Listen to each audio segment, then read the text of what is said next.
Can save lives. Don't wait. Visit NFL.com/cancercatch to find your local cancer screening resources and learn how to reduce your cancer risk. 10:39 remaining now. Now they're working on Joseph's arm. Right forearm on the left leg. Okay, now we got a tie game.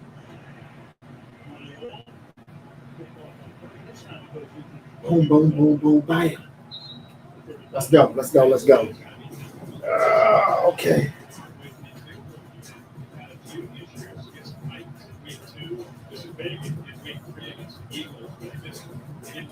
Boom, boom, boom, boom, bam. Welcome back to the Great Debate Show. It's the Great Debate Show.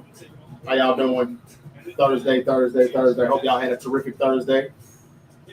It is Thursday Night Football post-show, starting just a little bit early. Thursday Night Football live stream, 49ers, Rams, 2020 tie, fourth quarter. A little over 10 minutes left to play. Mac Jones, we thought was knocked out of the game, and then he wasn't. The Niners had a good early lead, and then they stopped getting in the end zone as usual. And they let the Rams get back in this thing. And it seems that it was probably everybody, betting on the Rams, and they wanted everybody to cash out. I'll explain in a moment. Let's continue to watch the game, though. Thursday Night Football on Prime Video right now. I said the Niners would win, but I came in. Well, I didn't do a live stream this morning, but I was when I saw that the point spread went up to 8.5, I was like, oh shit, we're not winning. But again, we're not going to lose by 8. By 9. We're probably going to lose by a touchdown. And now, once again, they're running the ball. And Kyle Shanahan, 2 timeouts that he burned. What's up, Mike? Mikey says, good evening, Uncle Jay. Thank you, man. Good evening to you, too. Yeah, man, Kyle Shanahan burnt 2 timeouts early, and we got nothing out of it. We were down at the red zone early in the second half. It was the play where Mac Jones got hit. He got hurt. And we really should have capitalized, and we did not get in the end zone. I can't blame him. He got hit. Should have been a roughing the passer. We didn't get the roughing the passer. We only got 3 out of it. That put us up by 6, and that wasn't enough. We all know that that's not enough. And the Niners are going 3 and out. And what a surprise. Now it's looking like most people thought it was going to look in the first place. So when things like this happen, when they show you that, they're going to win, the Niners are going to pull it off, they get off to good starts. And then when it changes, it's not halftime adjustments. It's not the Rams just underestimated the Niners, and now they're playing football. It's they wait on everybody to cash out of their FanDuel bets. I know nobody probably won't believe that, but that's what it is. Not making excuses either. We were not supposed to win this game. We're not supposed to even be in this game.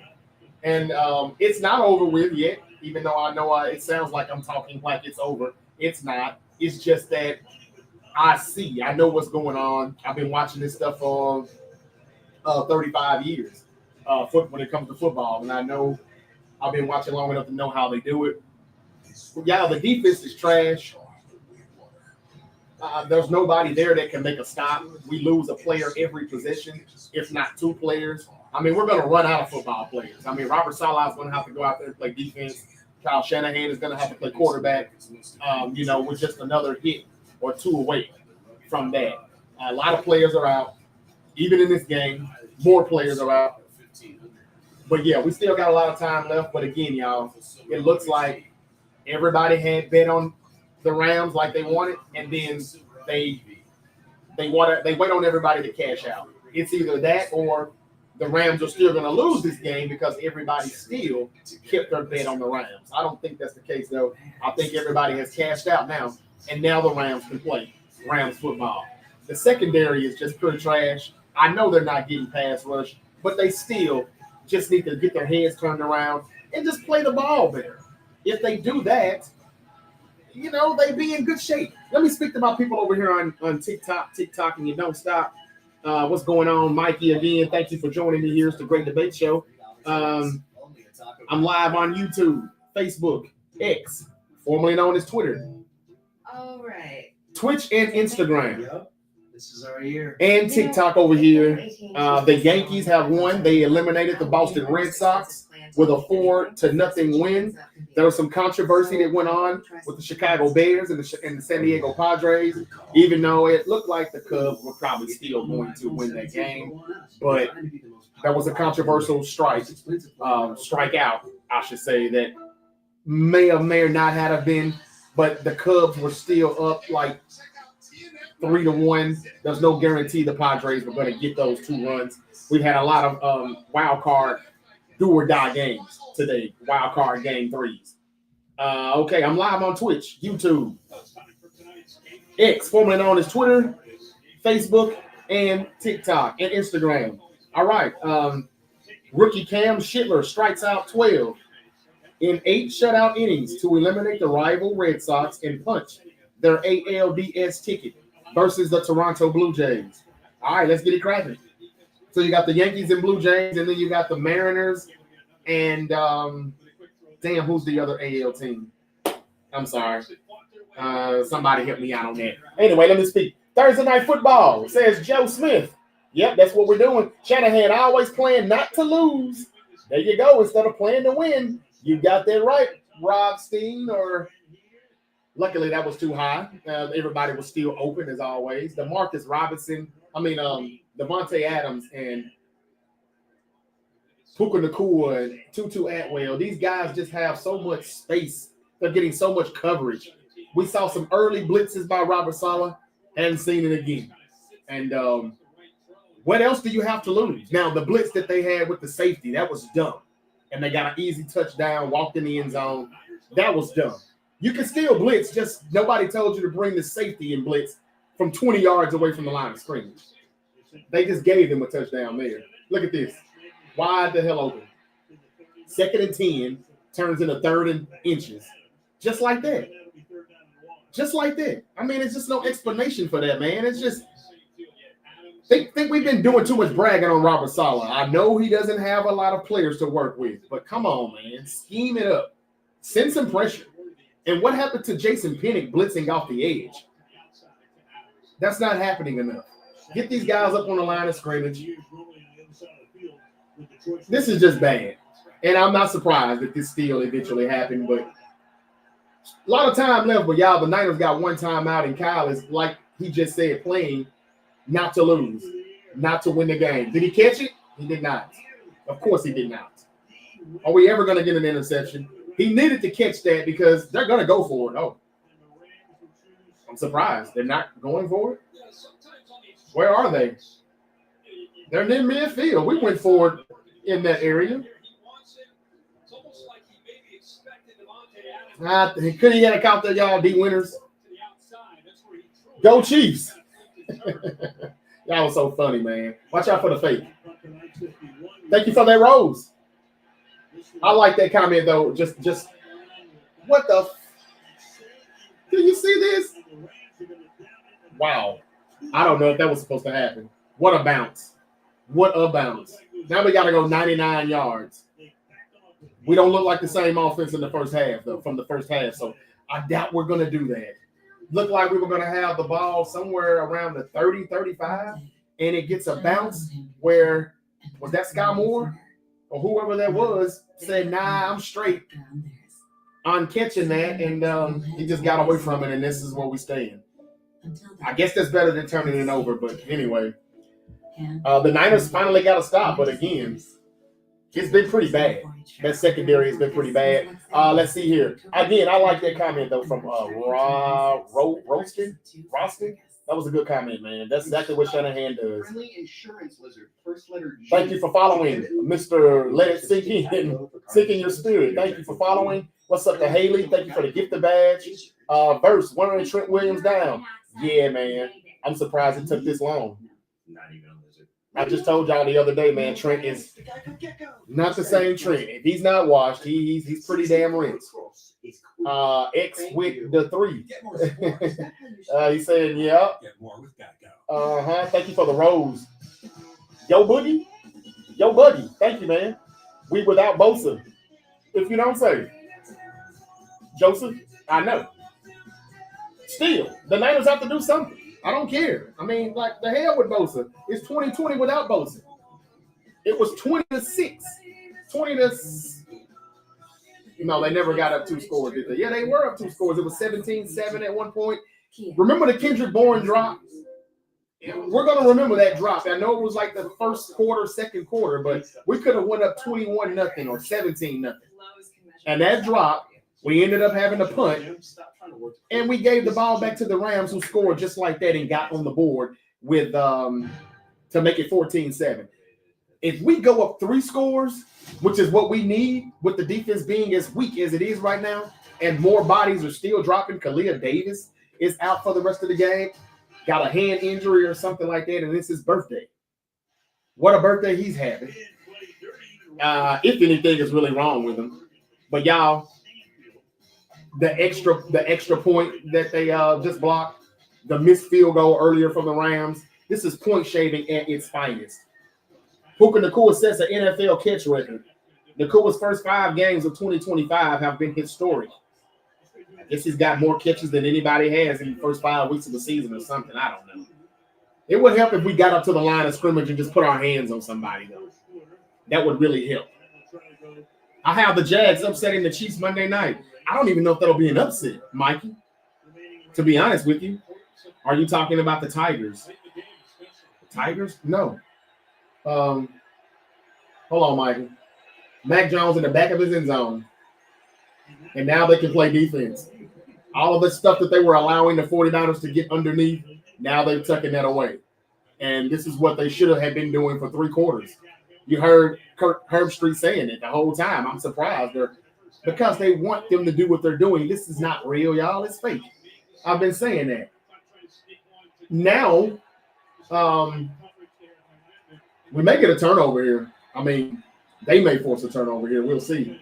They just want to get out of this. You know, Kyle. They just want to get out of this alive. Who else? Kendrick Bourne. That Kendrick Bourne drop, though, in the second quarter still really did hurt. All right, they got a little cushion. He's out of his end zone. They'll be 31. We know Kyle's going to run the football, right?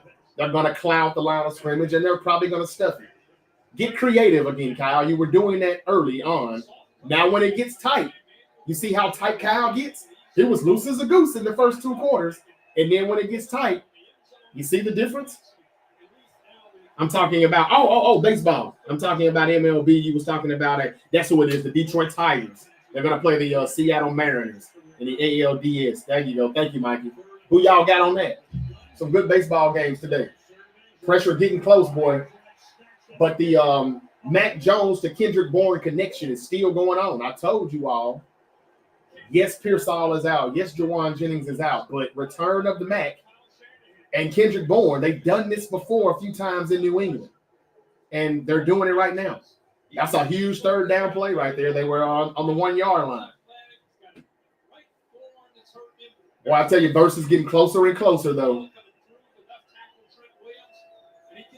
Hang in there, Trent. Hang in there, buddy. Man. I mean, back in the day, he would not even – Trent Williams would have just been holding him down like this. Like, where you going, boy? Not anymore. Those days are over with. Here's another pressure. All of that for, what, 3 yards to Juice? Why are they not using Kyle Juszczyk anymore? Like, what happened to those big plays, Mr. Offensive Weapon? They said, remember back in the day when we first got him, they would be like, yeah, he's not even a fullback. He's more like an offensive weapon. Man, they've been saying that for the past 6, 7 years, 8 years, and I just don't see it. He makes 1 play per season. That was a check down play. Demarcus Robinson, it's about time for him to get some action. Finally, B-Rob gets a carry, but it was all for nothing. This run blocking is atrocious. I mean, it's atrocious. Thank you all. Can I hit the like button? Can you all please hit the like button? And I hope you all are subscribing to the Great Debate Show. It's your favorite Uncle JJ. I'm back and better than ever, baby. Up in this bitch. Yeah, we got baseball wild card games. We got Thursday night football. I got some college picks for you for for this week in college football, week 6.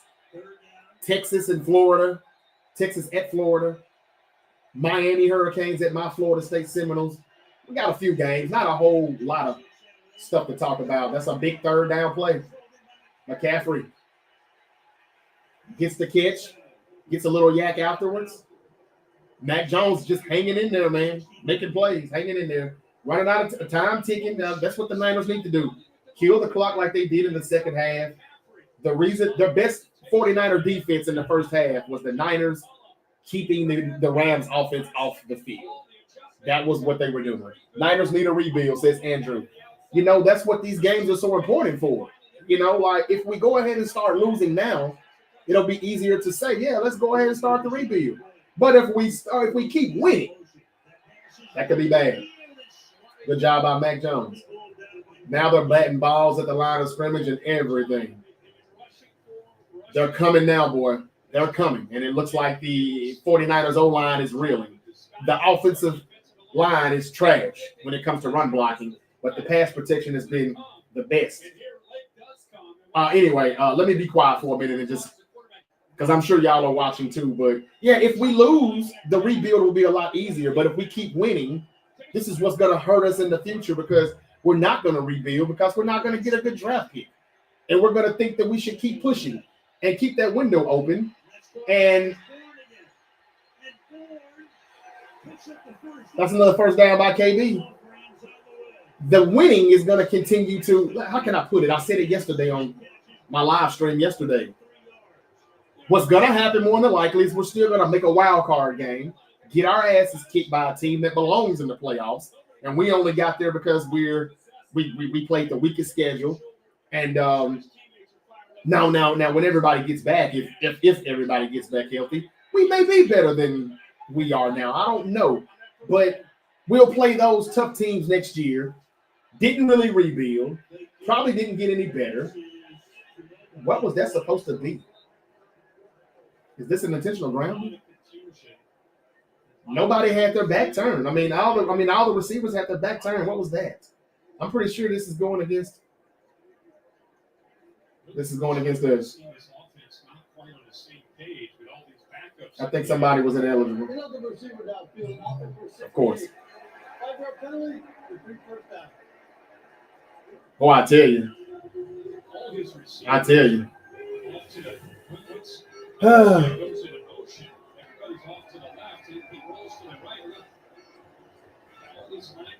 Working their way downfield.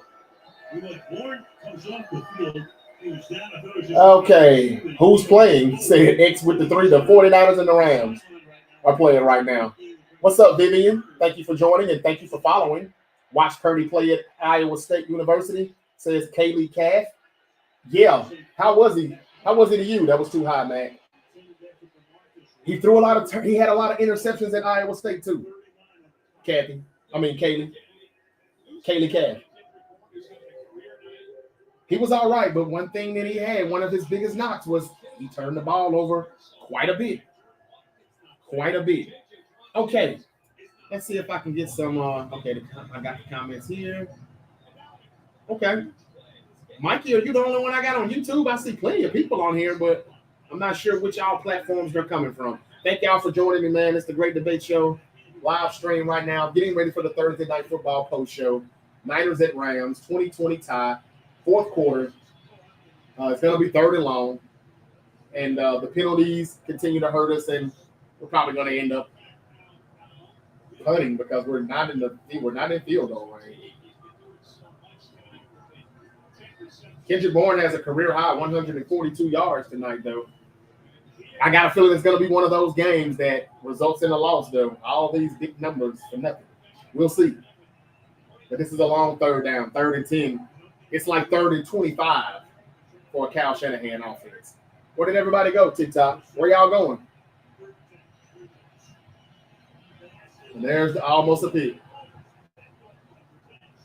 Well, they almost went the distance. They're going to punt. Oh, they're going to go with the field goal.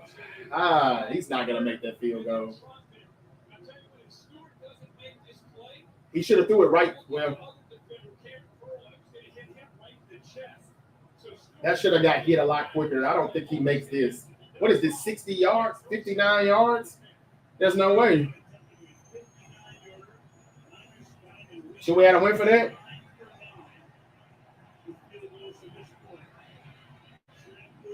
He actually got it in there. Okay. What a field goal by Eddie Pinero.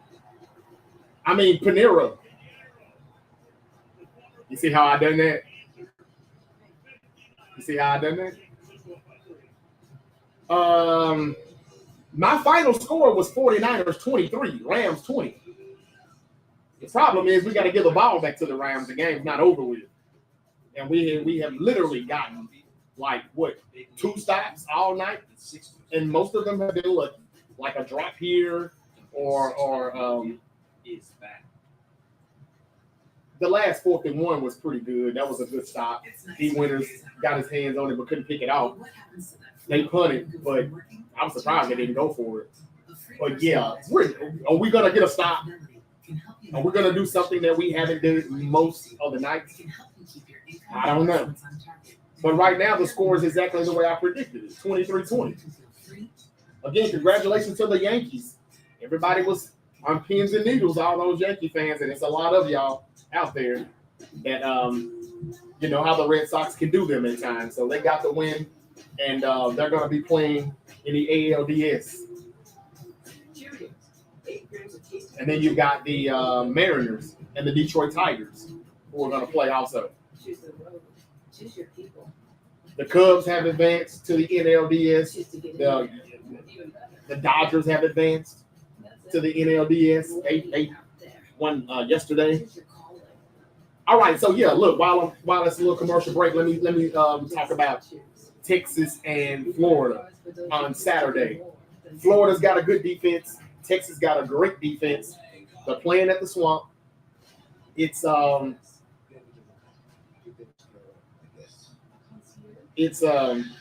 be a good game, I think. But as much as I would like to pick Florida to win that game at home in the Swamp, and I do think Arch Manning will have a bad game.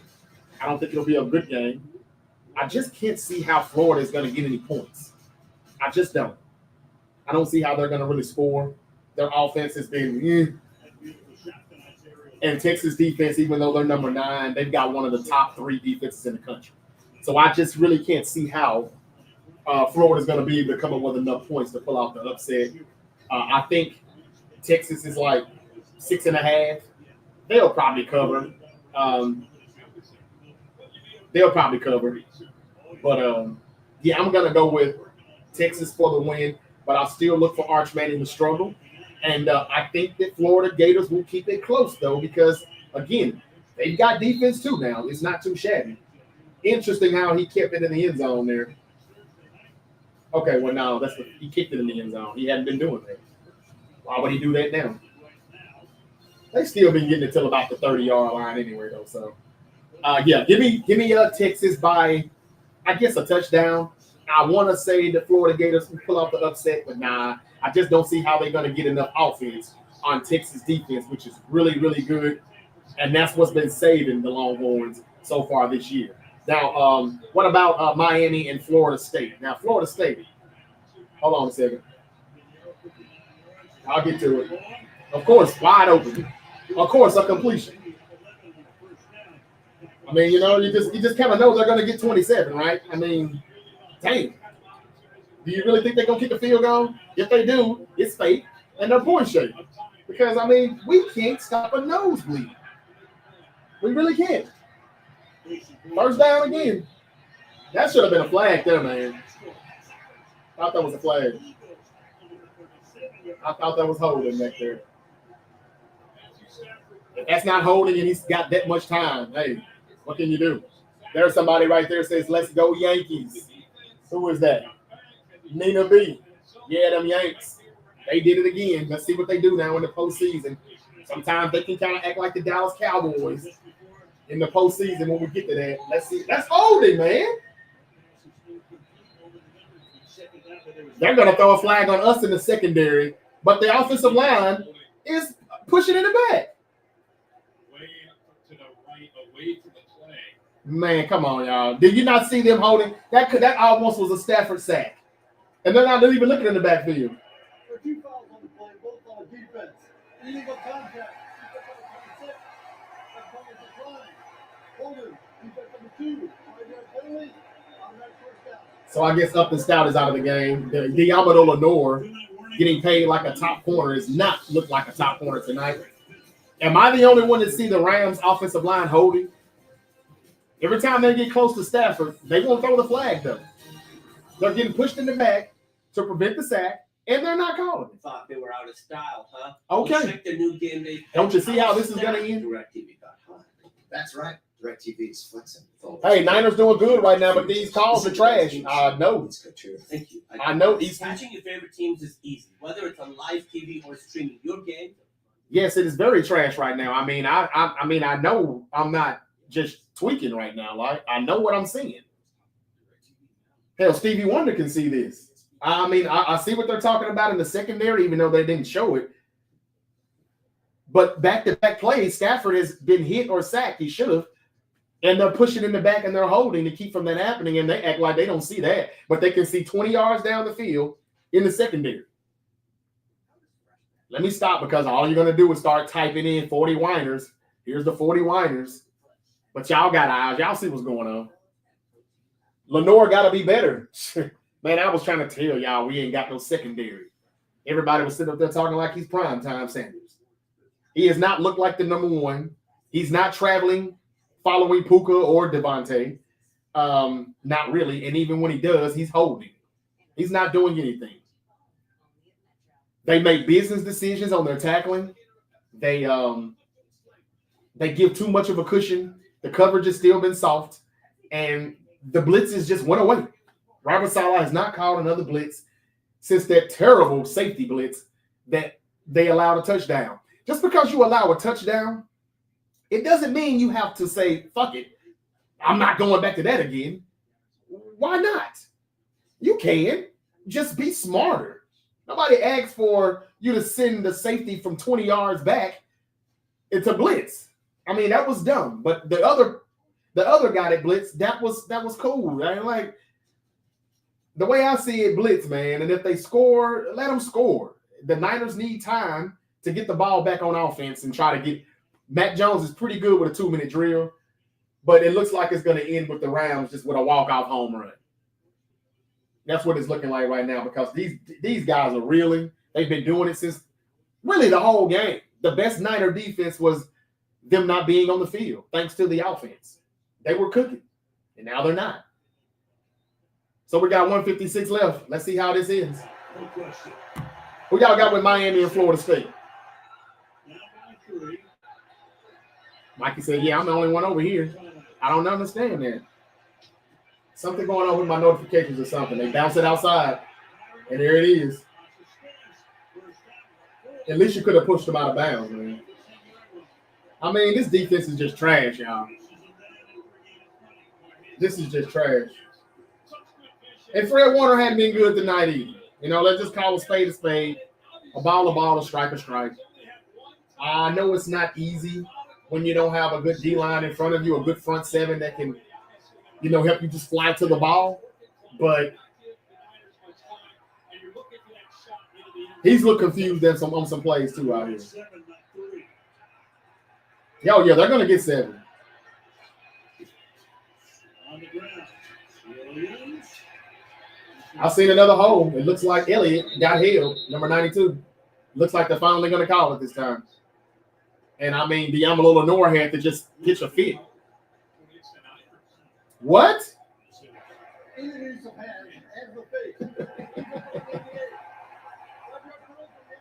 Man, just give them the 7 points right now, man.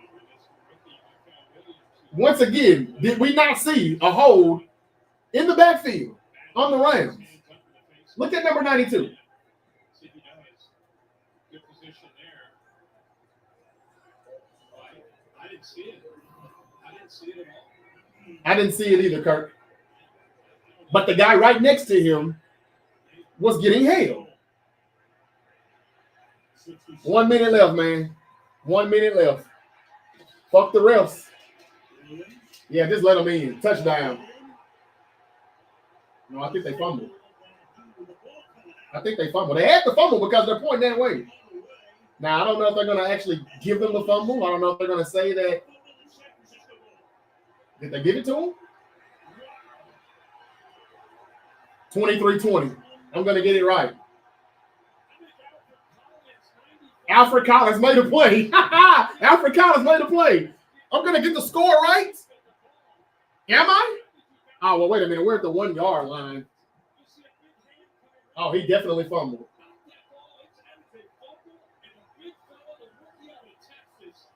Alfred Collins made a play. Once again, we made a play. We needed to make a play. I thought it was a touchdown. I'm like, cool.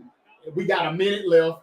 Let's get on offense, and let's see what we can do, even though we only got one timeout. But Mac Jones is good with his 2-minute drill. But now we're going to we're at the 1 yard line though, so we're gonna, of course, Kyle is gonna play not to lose the game. But the Rams got all 3 of their timeouts. They still can get this ball back. At some point, Kyle is going to have to call a play. Big play again by Alfred Collins, the rookie. We've been very hard on him, as we should have, because he's been bad. But they got to get out of this end zone. And they barely do. See, they got all their timeouts. That's what good teams normally do. We normally have all of ours too, but all right, y'all. I predicted the Niners to win 23-20. Does anybody remember me saying that? I said it last night, 23-20. They're going to kick the ball back to the Rams, though. They won't have any timeouts, and we don't know how much time they'll have left.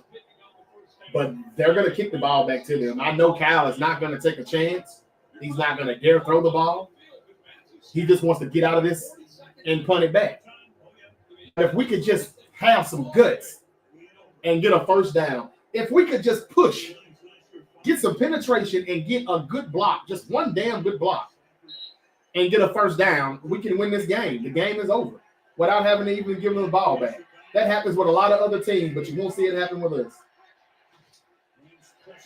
I mean, they're not even trying to really. They're not trying to go anywhere. I mean, they're going to put the ball right back on the 50-yard line.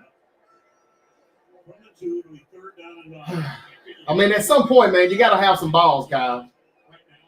Is this what you need to do? Man, let me see what y'all are talking about. What it do, just got out of a football game. What's up, CG? I'm good, man. How was the game? Did you win?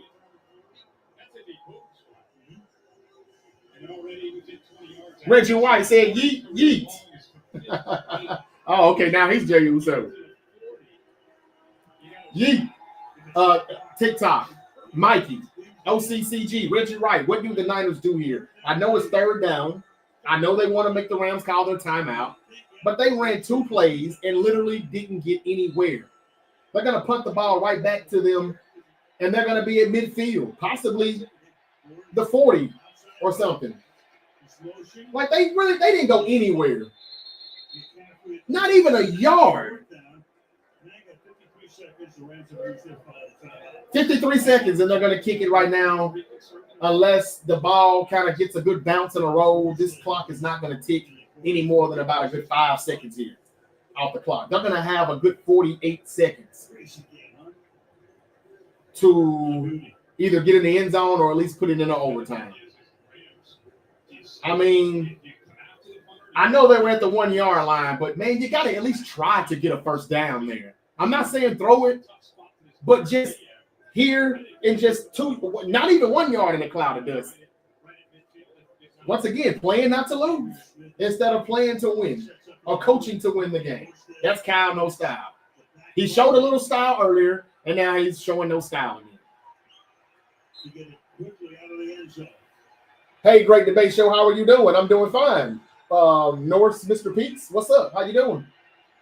Just watching this game, man. The Niners looked like they were in business with the fumble, but then, and look at this. A good return. Maybe it's going to come back.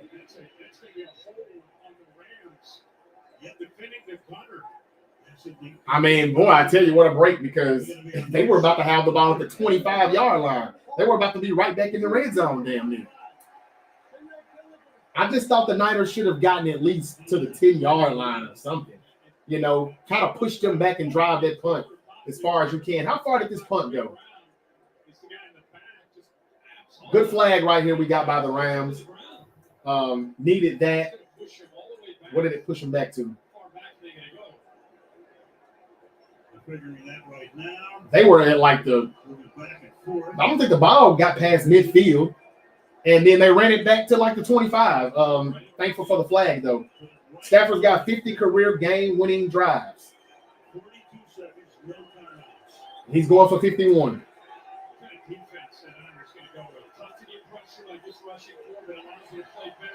They're going to go back to that soft-ass coverage, but they still give way too much cushion, and they're going to let him get in field goal range. This game is not over, and we haven't won it yet. That's a flag. Wow. Intercepted.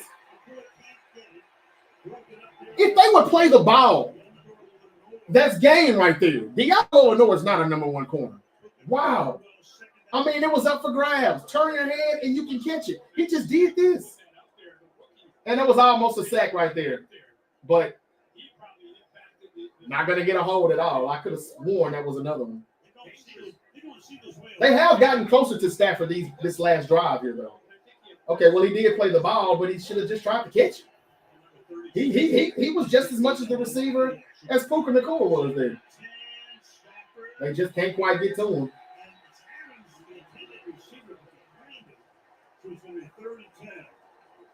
They just can't quite get to Stafford, man. He literally has not been sacked since that first drive where we blitzed and we got the it wasn't a 3-and-out, but it was like 6-and-out. And that's how we were able to get the ball back and go at 14-0. We haven't touched Stafford since. 3rd down and 10. Check down. He went out of bounds. 4th down and about, 3? 4th and 4. They're probably going to get it because they're going to give it to him. But they're going to have to hurry up and spike it and try to get the field goal unit out. And it's still going to be a makeable field goal. We won by 8, and I was in all games, so pretty damn good. But that's good, CG. Congratulations. I'm trying to get a win here, too, right now. Let's see. Let's see how this goes. We definitely traded for a defensive end, says Ghost. We need so much more than that, too, man. We do need that, but they got it. And, I mean, this is going to be great. This is going to be great field position for a field goal.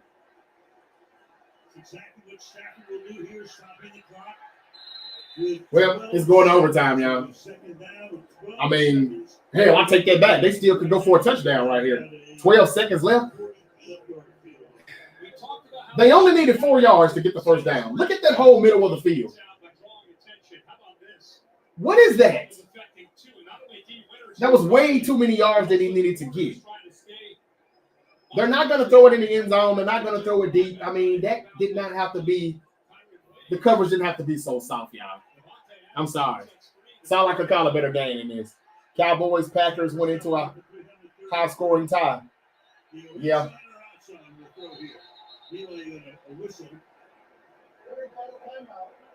The Niners burned their final timeout. 12 seconds left. Looked like they were going for the win right there, too. Stafford dropped back. He was about to throw it. They don't have any timeout, so he's got to go to the end zone or to the sideline. And so that's what they need to be cutting off, Solid. Absolutely. So you're calling the plays on the perimeter here. It's your only chance. Or take a shot downfield in the end zone. No timeouts. They got to kick a field goal if they don't get in the end zone. So that's what this has to be. A throw to the end zone or to the sideline and out of bounds. Watch the 49ers let them do one of the other or both. This secondary is so weak. I know we need a D end, but dang, we could use a guard, a tackle, a corner, a 1 and a 2, if you want to be real. Yeah, we probably do need to rebuild. And the problem is, if we win these games, that's going to hurt us. He went for the end zone. And Adam still got his hands on that. They still got time to run one more play. Okay, no, they're not. They're going to kick it. 6 seconds left. I didn't know. Adam still got his hands on that. Man. Okay, y'all. So I already said that I got Texas to barely get the win over Florida Saturday. I want to pick my Florida State Seminoles, but I don't think we're going to win. We'll probably lose 2 straight. I'll probably go with us plus 4.5.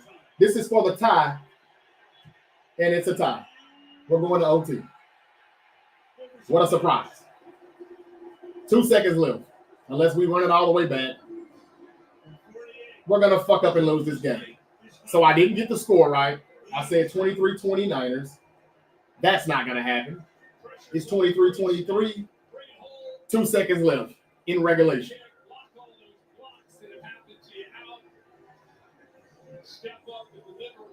Just poor defense, man.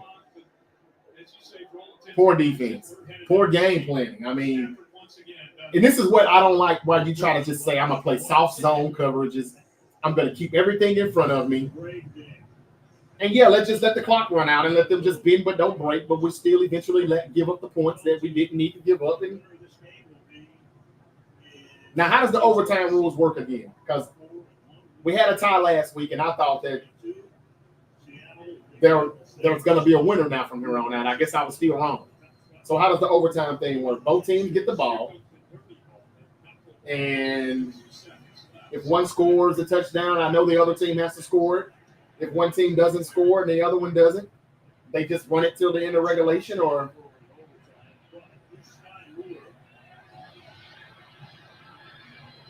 not a bad return from Scott Moore, but I mean, it was only 2 seconds left. So if he could do that when we're actually going to come out on offense, that would be much better. So I think that's probably why that only happened. They just wanted to keep everything in front of them. All right, y'all. I didn't see it going to OT, but I definitely didn't think we would lose by 8.5 or more. I told y'all that. And when I saw it move up from 6.5 to 8.5, that's when I was like, yeah, something tells me we're not going to win because they went up even higher on the point spread. And I don't know if people took the bait or not. But, I mean, when it goes up, you're supposed to say, all right, I'm going with the plus 8.5. And if you've done that, you'd be right. Because even if we lose this game now, we can't lose by 9. Hell, we can't even lose by 8 if it went back down to 7.5. All right. Mr. Peace says OT change if no team scores. It is the end of the game. Well, that ain't no difference. The only difference is both teams get the ball.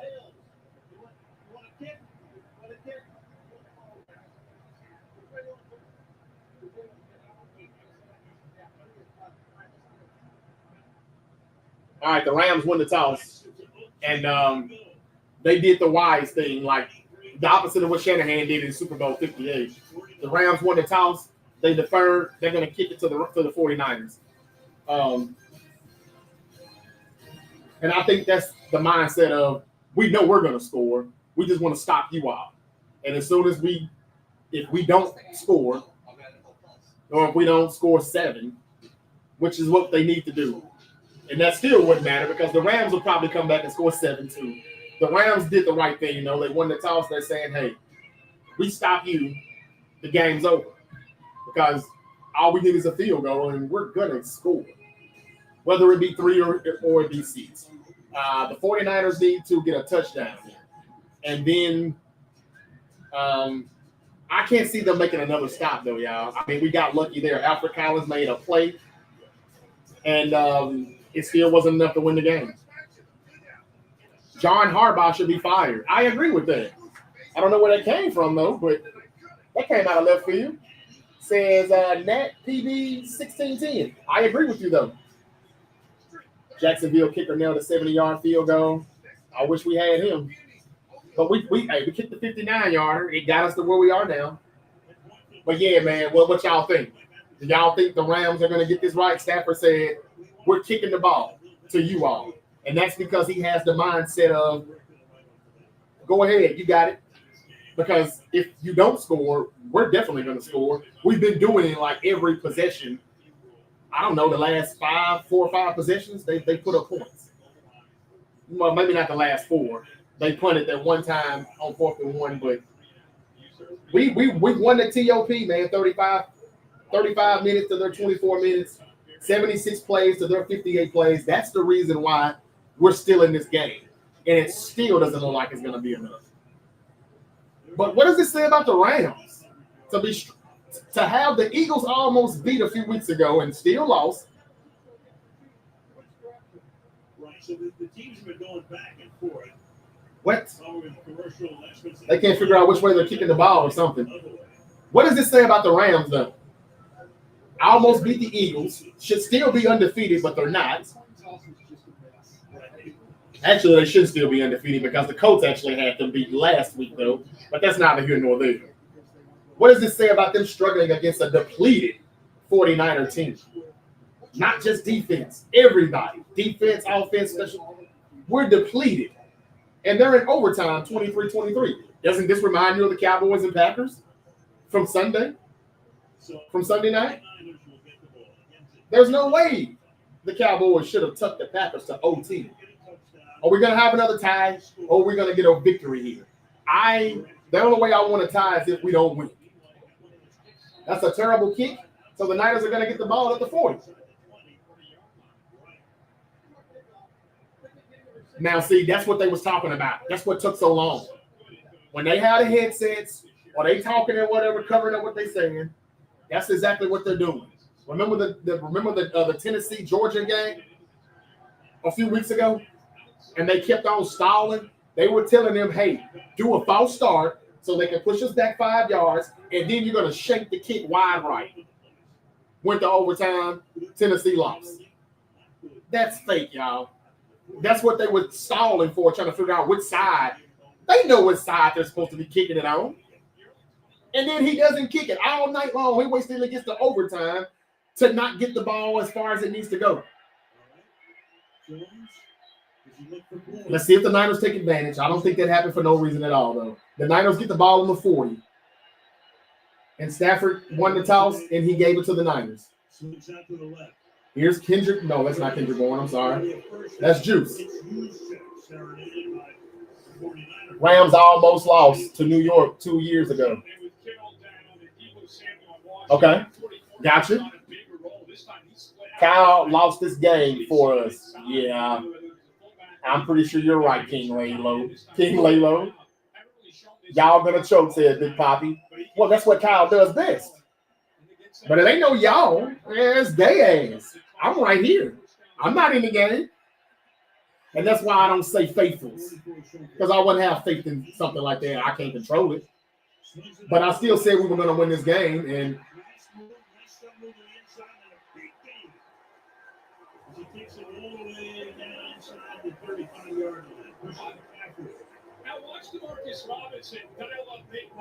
all I know is we better not win. Guys, if we do, I'm pretty sure I won't see that guy that was in here talking all that shit last night when I said we are going to upset the Rams. He said, with what? And I said, don't worry about with what. It's not real. Nobody expected the Chargers to lose to the Giants, but they did. I got a lot of stuff right last week. Let's see if I can get this one right. Like I said, we got to give the Rams the ball, though. The ball's coming out quick again, though. I mean, I don't know what happened to this in the fourth quarter. We probably wouldn't be playing in overtime had the ball been coming out quick again and we were running those short routes. Now, again, they're going outside because they took away the inside underneath stuff. I think y'all got first interception of the season. I think y'all will get y'all first interception of the season. We'll see, man. Still waiting on that 11-game streak without getting an interception. Man, he looks hurt. What about the poise from Matt? Return of the Matt. He just seems so poised. You know? Let me stop speaking too soon. He could throw an interception right now. But Reggie White just said, I think y'all get y'all first interception of the season. It's been 11 straight games with us not getting one. He could be right. He would need to be right in order for us to win this game because Like, we haven't got any stops. Not when we needed to.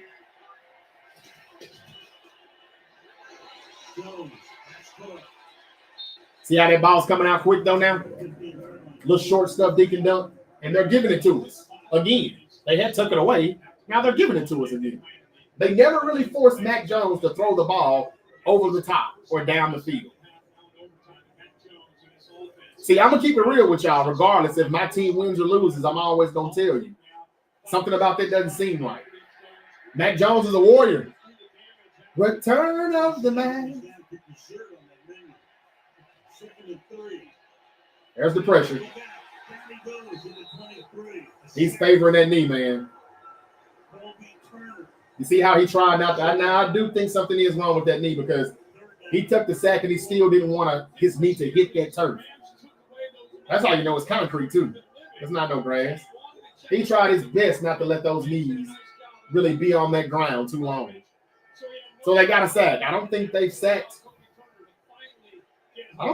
Mac Jones all night. It was the first one. Go Rams. Thank you for the comment, brother. He'll disappear in a minute, probably. Oh, that was third down. So once again, the Niners can't get the 7 or the 6. And, I mean, pull your pants up, man. Is his pants too big? No surprise, man. The Niners don't get in the end zone like they needed to. And what stalled that? The offensive line. They've been doing a pretty good job. But you just knew at some point they weren't going to be able to hold up. This line is atrocious. Y'all don't think we need an offensive line more than we need a pass rusher? We need them both, man. I think they're both very, very important. Even if he nails this, it's not going to be enough. And he just barely got it in. I think he might have tried to miss that. That ain't enough. If the Rams score a touchdown, they win the game. If they get a field goal, do they continue until the time runs out? I think so. I think that's how it works. I knew they were going to kick a field goal. That's just like Kyle in a Niner offense. The sack hurt. But whose fault is that? That's still Kyle's fault. Because you didn't get the offensive line right. You didn't address it. And that's why your quarterback got sacked. Again, it's the first sack of the night, but it happened at the worst time of the night. Kendrick Bourne, what a game. Yeah. It still may be a damn loss. It will go to a tie. Says Big Time TNT. What's up, Big Time? Yeah, I don't want a tie. I would much rather have a win. I tell you what, if it does end in a tie, how ironic is that? That we have that again. Sunday Night Football, tie, 40-40. Packers, Cowboys, and now Thursday Night Football come back to start off week 5. And another tie with the Niners and Rams. Could that possibly happen? The irony in that. And y'all think this is real, huh? Well, what about all the holes that the Rams did not get called for, their offensive line? This game would have been over with if Alfred Collins did not knock that ball out at the goal line. It would have been over with already. Rams won. They didn't call any of those flags, but they could see illegal contact in the secondary 10, 15 yards down the field, but they couldn't see what was right in front of their eyes. And they don't get disciplined at all for any of that. All right, Reggie White, you said we would get our first interception of the season. I'm waiting on it. I mean, that's what it would take for us to win the game.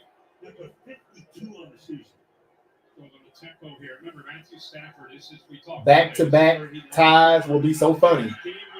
It'll be so fake, too.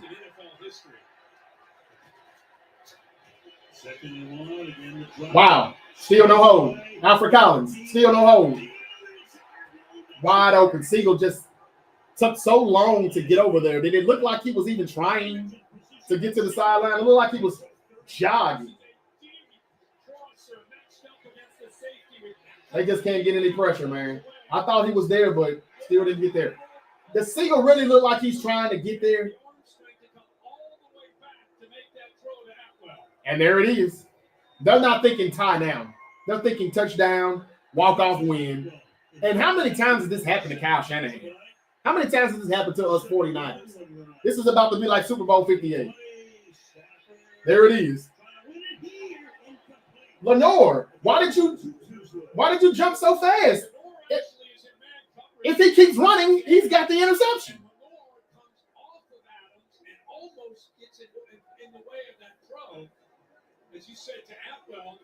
Seemed like he just mistimed his jump. Had he just ran a few more steps and then jumped, he got the interception. He left his feet too early. I would have forgave him for everything that I said bad about him tonight had he caught that.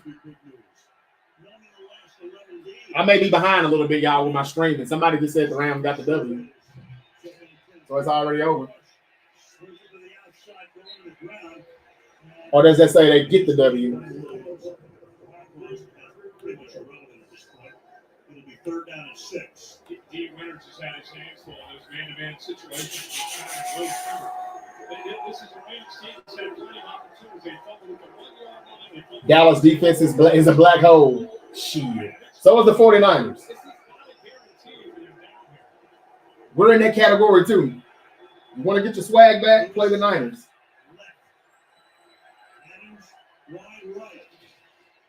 Huff almost got there. He did not get the first down. They're going to go for it. Well, if they go for it and don't get it, they lose. So this is a tough call, but they're going to go for it. And they're going to get it. Man, Huff almost was able to get his hands on that ball, and Stafford was cocking it back. This is a tough call here. If you don't get this, this is the game.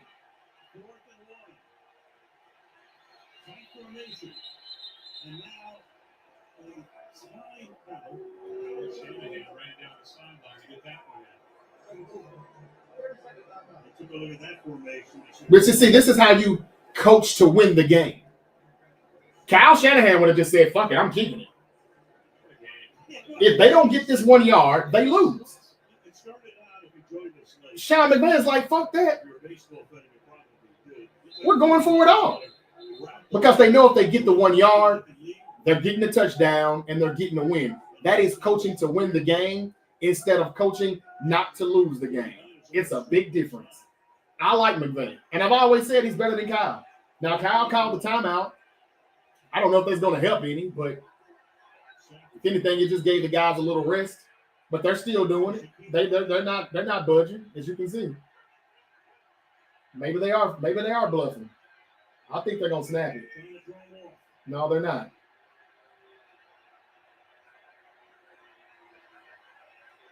Watch them. Okay, so they didn't do it. I don't know. I wouldn't have been mad at Sean McVay if he still did it. I would not have questioned that. I mean, I know when you don't get it, it's like, oh, well, you look heroic. You look like the GOAT when you go forward and you make it. And then when you don't, it's like, fire them. Are they still going for it? They have not sent the field goal unit out. Okay, they are still going for it. They tried to draw them off, and then they did not do that, and they're still going for it. I'm not surprised. This sounds like Sean McVay. Okay, so they're still probably trying to get them to jump. They still have a timeout. Now they're going. They win. We just won the game. They didn't get it. We just won the game. What do you think about that call? McVay still went for it. And I just said, you coach to win the game, and he did, but it backfired. It backfired. All right, so I was still right after all. The Niners win, not 23-20. They get the win 26-23. The Niners are 4-1. The Niners are 4-0 in the NFC. Their only losses in the AFC, and they lead the NFC West. And I love to see that look on Devontae Adams' face. I don't like him anymore for some reason. That's a great stop. They stuffed it. I mean, we had time to look at it. They bluffed, and then they didn't bluff, and they called a timeout, and they said, "Fuck it, we're still going," and they really snapped the ball. I did say, "Hey, y'all, look, if they don't get this, they lose the game." But that's what you do when you play to win the game. They were trying to get the touchdown. I don't really blame them. Sean McVay's a great coach. I don't fault him for it. We know ain't nothing gonna happen to him. He's a Super Bowl winning coach. But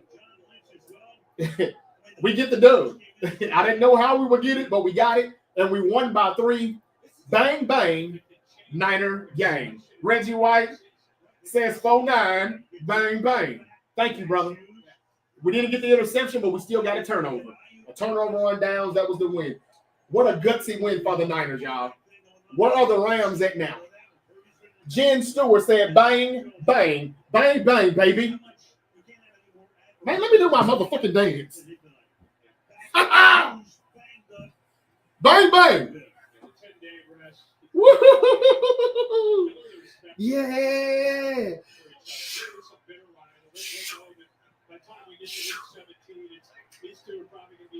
All right. Rams sold. Yes. Says, I'm Shell LB. Well, dang. What did he say? Well, dang, I thought the Rams had this game in the bag. Yeah, that's what you get for thinking, LB. I told y'all to listen to me. Uncle JJ got another one right. Ask the Rams who they daddy is. Says Southboy 315. Oh, you know who it is.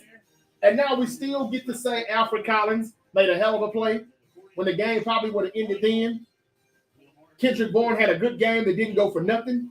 Matt Jones had a good game. I mean, it didn't end the way it started. He got off to a hot start. He didn't finish hot, but he had a good drive. Even though they only got 3, it was enough. And I mean, that field goal barely went in, too. Oh, Eddie Pinero.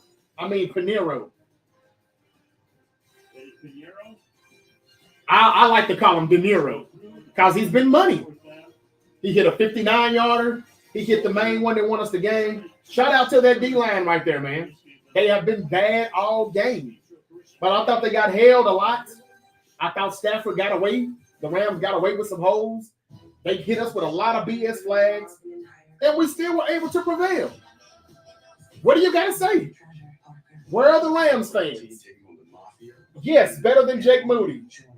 So great debate question. Your predictions for Sunday. It's coming. It's coming, Mr. Peaks. I'm doing the NFL Week 5 picks tomorrow. I'm just going to give you a few college football picks right here, and we're going to wrap it up. Bang, bang, Niner game. Matt Jones deserves the respect. Yes, he does. And now we can let the drama begin. We can let the reality show or the soap opera that we call the NFL, we can let it all start now because you know you're going to hear it. What about Mac Jones? I told y'all this is the year of the resurgence. All of these resurgent quarterbacks. Come on, y'all. Sam Darnold, Daniel Jones, Mac Jones, Indiana Jones. It's the year of the Joneses. It's the year of the resurgence with these quarterbacks. And you can put Mac Jones on that list. You can no longer say he only beat the New Orleans Saints. You can no longer say he beat the Saints and the Cardinals.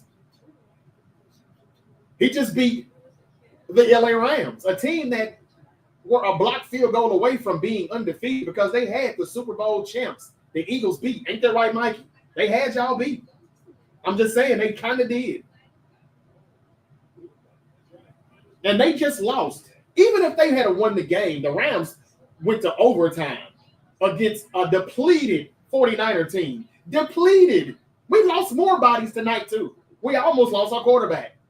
And we still don't know what's his status going to be. Luckily, we got a 10-day rest. But once again, we pull it off. What does this say about the Rams? To lose to a team like us. What do you say now about Mac Jones? That wasn't some chopped liver that he just beat now. The Rams defense is not too shabby. Y'all should keep Mac Jones and keep Brock Purdy on the bench. You see? Thank you, Mikey, for the comment. That's what you're about to start hearing. And I don't want to hear it from the 49er fan base because this was going to split the fan base. Talks like that right there, like that comment. But that's what you're going to start hearing. It's a good problem to have, don't get me wrong. And I'm not disagreeing with you, Mikey. I just got to kind of keep it on the hush because they're going to be like, oh, no, I want my quarterback back. I just want to fucking win. And that's what Mac Jones did. Mac Jones is 3-0 this season. 3-0. No turnovers. You know who does turn the ball over a lot? Brock Purdy. Even before the toe injury. He's got 16 picks in his last 17 games. But everybody's going to find a way to make an excuse on how Mac Jones still was able to pull the win out, but Brock Purdy couldn't beat the Jaguars. Not that the Jaguars are a bad team, because they're not. I even think they could beat the Chiefs Monday night, but that's neither here nor there. What's up to Bertha Gomez? Says, hell yeah, bro. Good game, brother. Thank you. Thank you. If the Rams were smart, they could have had this game in a tie. Well, I guess they're not that smart. Now, I'm going to tell y'all, I don't blame Sean McVay for saying we're going for the win. But I don't know if that's the play call I would have went with. And if you're gonna bluff and they didn't jump, yeah, maybe I should just kick this thing. It wouldn't have ended in a tie. The Niners would have had to get the ball back, right? Because it was still going to be like 2 minutes on the clock. Am I wrong on that? Or you just get one possession each? If you only get one possession each, then I understand why he went for the win. I'm not faulting him for that, y'all. I would have wanted my coach to do that same thing, even though he wouldn't have dared did it. But, y'all, this was the best outcome possible. Nobody wanted a tie. I damn sure didn't. And I know the Rams fans didn't either. But, yeah, Mikey, you're right. Reggie White said the Niners only gave up 23 points. Not bad for a bad defense. He's laughing, but that is a bad defense now. Stop it. But that was a good stop. They make a play when they need to make a play. I'll give them that. Return of the Mac. Return of the Mac. Yeah. Brock, you lied to me. You told me that you were healthy. You lied to me. About your toe. About your toe. Return of the Mac. Return of the Mac. Yeah. There I go. What's up with Mac Jones? Let's go, baby. Let's stop playing with me. I told y'all we was going to win this game. Y'all got to start listening to Unc. I got another one right. What a motherfucking surprise. And if you bet on the Rams after I told you don't do it, guess what you get? I hope you lost $1,000 or $100,000. Kyron Williams effed up earlier with that fumble. No, Alfred Collins made a play. And that's what we've been doing. We've been bad for 4 quarters or 3 3/4 of a quarter, and then we make a play. And we did do that again without Nick Bosa. I'm so happy. I'm so proud because I'm so tired of Niner fans just glazing and dick ride Nick Bosa. Oh, we're done. Do you know how many Niner fans I saw on Twitter saying we ain't got a chance? And they were basically saying it because we don't have Bosa? We had a few pressures, and they didn't call the damn holding flags on the Rams. So I'm feeling pretty vindicated right now because we got the win. And we deserved it. Mac Jones is a beast. Let me read some comments here. Yeah, but we had no pass rush. Eric, we still got the win. And I did see a few pass rushes. They just didn't call the holds. Did you not see it? Now, Salah definitely should have blitzed a lot more, but y'all, I told y'all, this is our second home. This is our home away from home. They call it Levi South when we come to LA. That was our stadium. Did you hear it? Did you hear it? We didn't really get any false starts tonight. Hold on. Let's listen to our quarterback. Yeah, I'm good. I just can't show it, so that's on me. But I'm really proud of the defense. They played great. Offense did great. So we had 1 sack the whole game, and it was on me. So they did an amazing job, and I'll be fine. It looked like cramping the end there. I was worried. That's what happens when you don't practice for a couple weeks. So that's my fault. What was your swing of emotions through the course of overtime?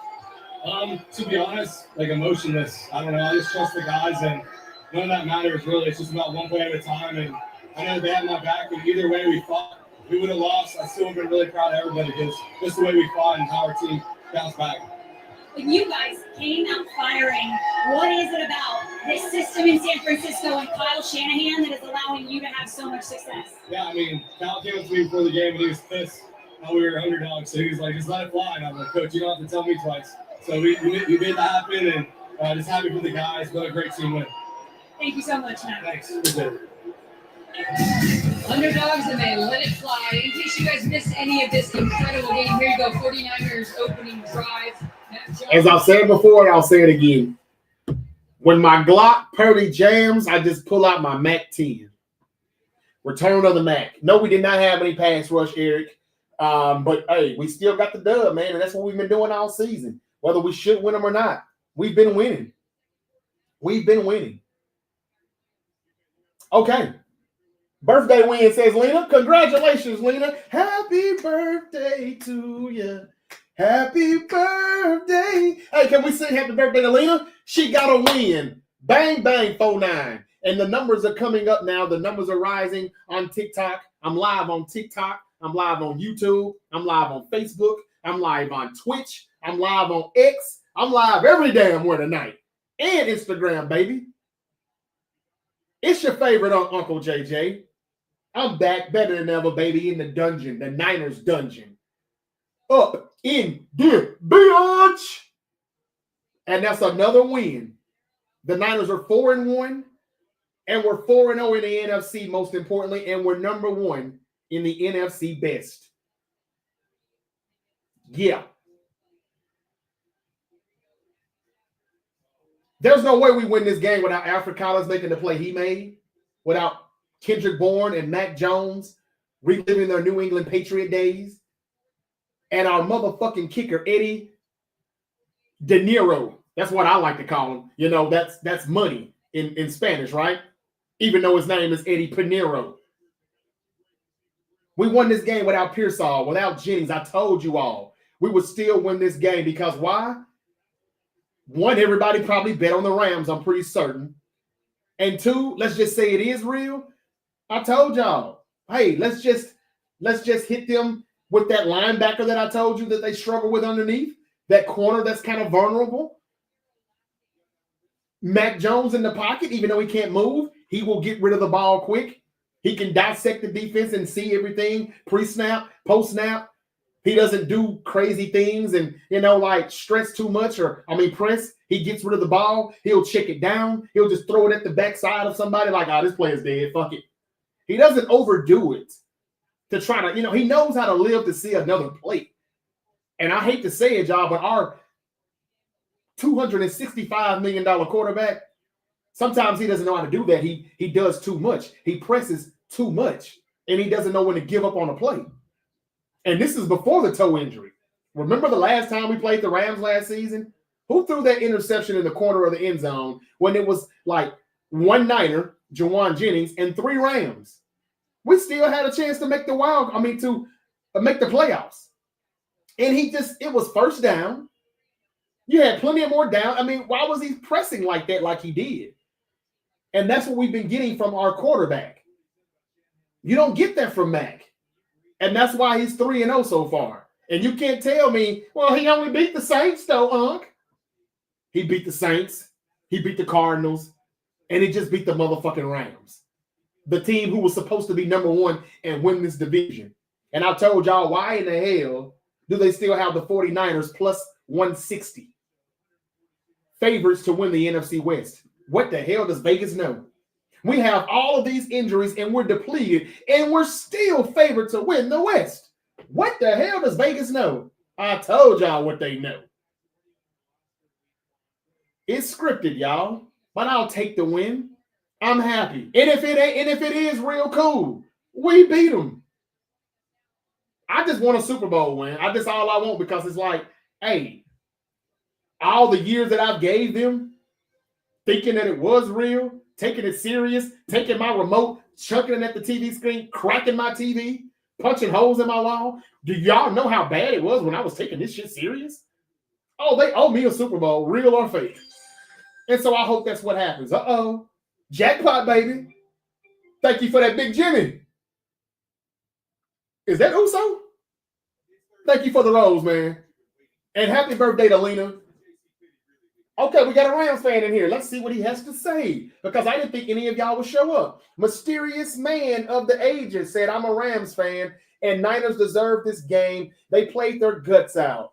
Mysterious man of the ages. Man, I salute you, brother. I salute you. Thank you. Thank you for those comments. It takes a big man to come in here and, be humble and gracious and tell us that we deserve that win. You could have said, F me. You could have said, oh, we got lucky.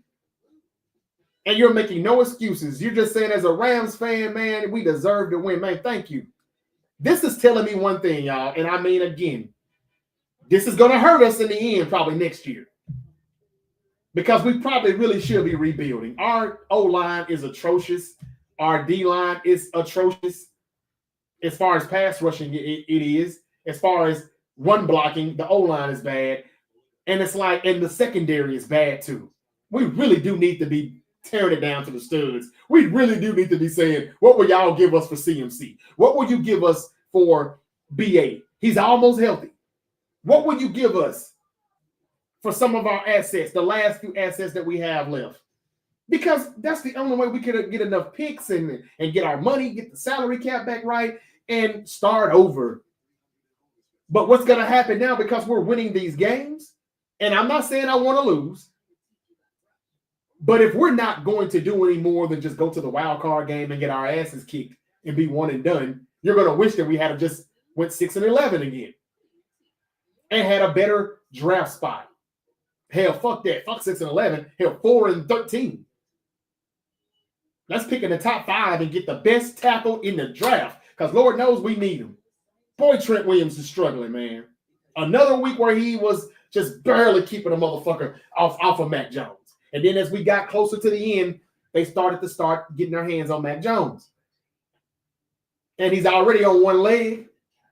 So what's going to happen, What's going to happen, ladies and gentlemen? It's the Great Debate Show with your boy, Uncle JJ. Available on all social media platforms. I encourage you to share these live streams. I encourage you to like. Let's get the likes up. Let's get the hearts. If you got roses, if you got whatever, man, send it. I appreciate it. Support the Great Debate Show if you want to keep this show going on. I'm going to say this, and I'm going to get to the college football picks, and I'm going to get out of here because I know it's almost midnight on the East Coast. But if you're on the West Coast, I know you're going to be up for a few more hours, right? Anyway, y'all, this is what I'm afraid of, though. Even though we're winning and I love it, I'm afraid that we're going to be kind of overachieving.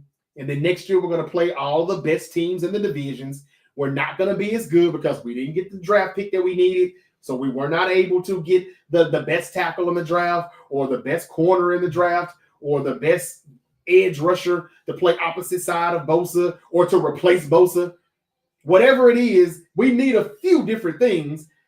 We can't get it all if we, go 10-7, 11-6.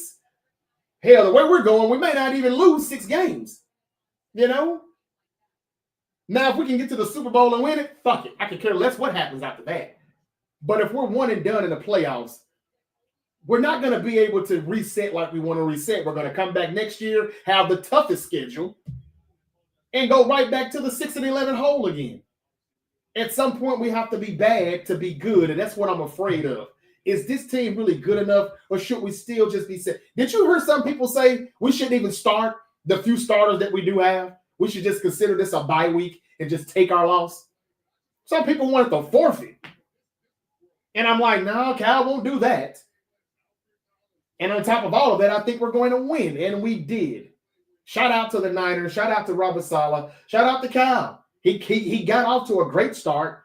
Then he's loose as a goose early in the game when it doesn't matter. But this is what we hate about Kyle, no style. As soon as the game started getting close and in the clutch moments, he started tightening up. The same thing John Harbaugh does with the Baltimore Ravens that nobody wants to say out loud. until now, kind of. I've been saying it for years. There were times and moments where we could have just put them away, put them out of their misery. But that's what happens when you coach not to lose versus coaching to win the game. What's up, Keith? He said, the great debater. Hello. How you doing, brother? We just got to win. Mikey said, let's see what Mikey said. I bet if you bet on the Rams, you effed up. I hope all of you lose. All of you parlays, y'all should listen to Uncle JJ. What you said, Mikey? Reggie White is laughing at you. I'm laughing too, and you're right. He said, I'm joking, Uncle JJ, but y'all needed Moody back. No, we don't need Moody back. Now, that's a joke. Y'all, we wouldn't have won this game if we had Jake Booty. Eddie, motherfucking De Niro. Boy, it was close. He almost missed it. Whew. Woo!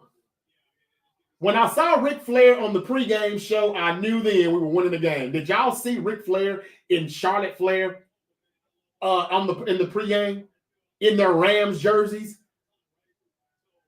I'm like, wait a minute, Ric Flair. Don't I remember you in the 49ers locker room when Jim Harbaugh was our head coach? If you was a Rams fan, what the hell were you doing in our locker room? Y'all don't remember that during the Colin Kaepernick days?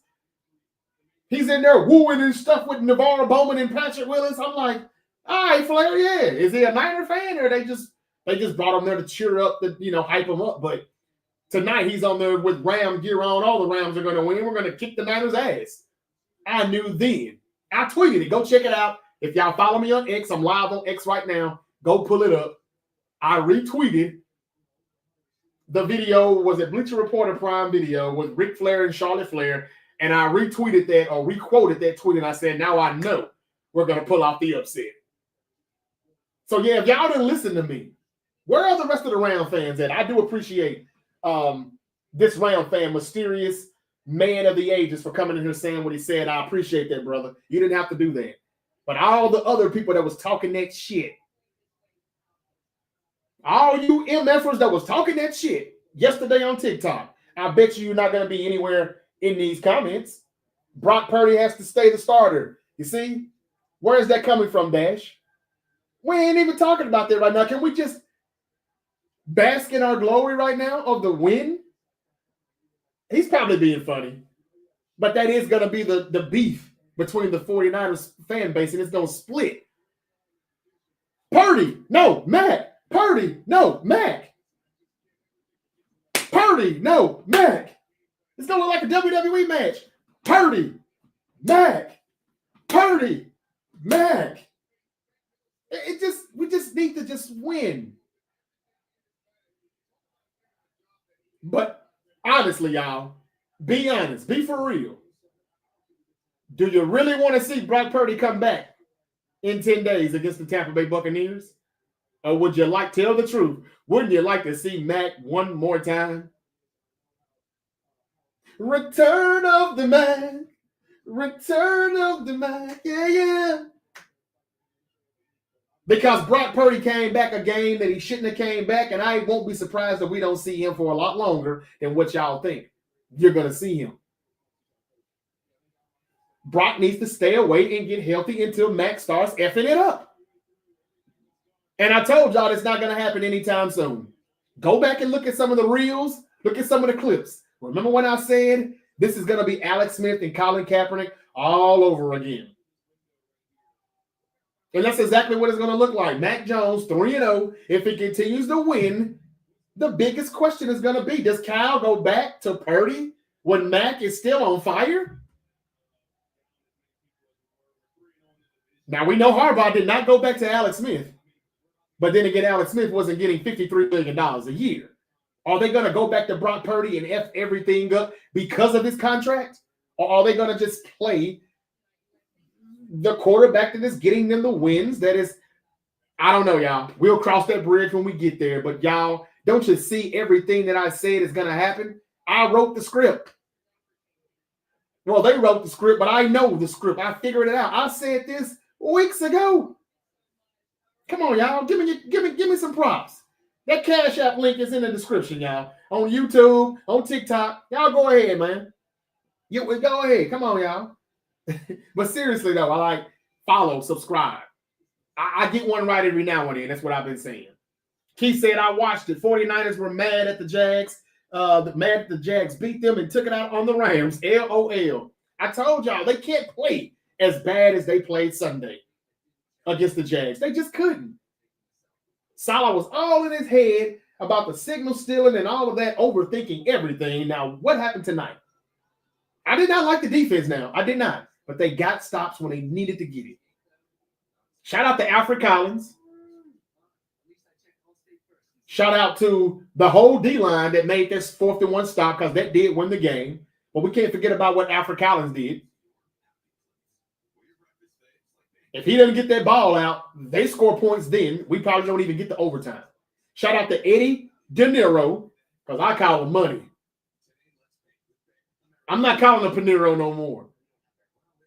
Jake Booty wouldn't have done that. And shout out to Return of the Mac. He and Kendrick Bourne. Kendrick Bourne had a career high tonight.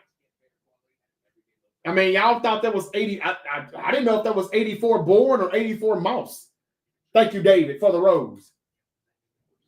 Collins was huge tonight. Says Ox. He was. Birdie is busy? Huh? Birdie is a busy? Cash Golf. There you go. Return of the Mac. David said, bang, bang, Niner game. You got that right, brother.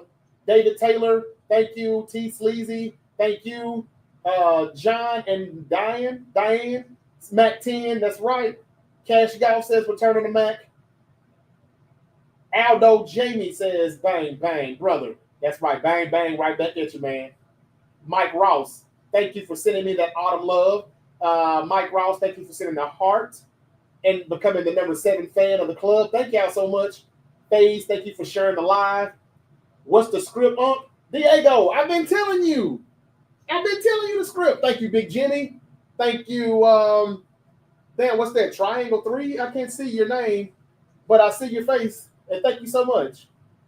Thank you so much for sending those roses. I'm just going to call you 3. Number 3. And number 7, Christopher J. Perel, Bang Bang Niner fan. Let me tell you what the script is. It's going to be just like 2012, Alex Smith, Colin Kaepernick. Alex Smith gets a concussion, never plays another snap as a 49ers quarterback. Now, we're stuck with Purdy. We're pretty much stuck with him, but it doesn't mean like Mac Jones won't play the rest of this year. You'll hear somewhere in the news, it'll break that Purdy had a setback. He's got this torn ligament in his toe. So they're still not calling it a turf toe, but it's a torn ligament in it. And if you listen to Steve Young, even though we already know what that toe does and how you can't, plant it in the ground and you can't put pressure on it. So that's why his throws was high. He shouldn't have played. We could be 5-0 right now had he just kept his selfish ass on the bench. We could be possibly 5-0. I'm not saying Mac Jones wouldn't have beat the Jaguars, but he just beat the Rams.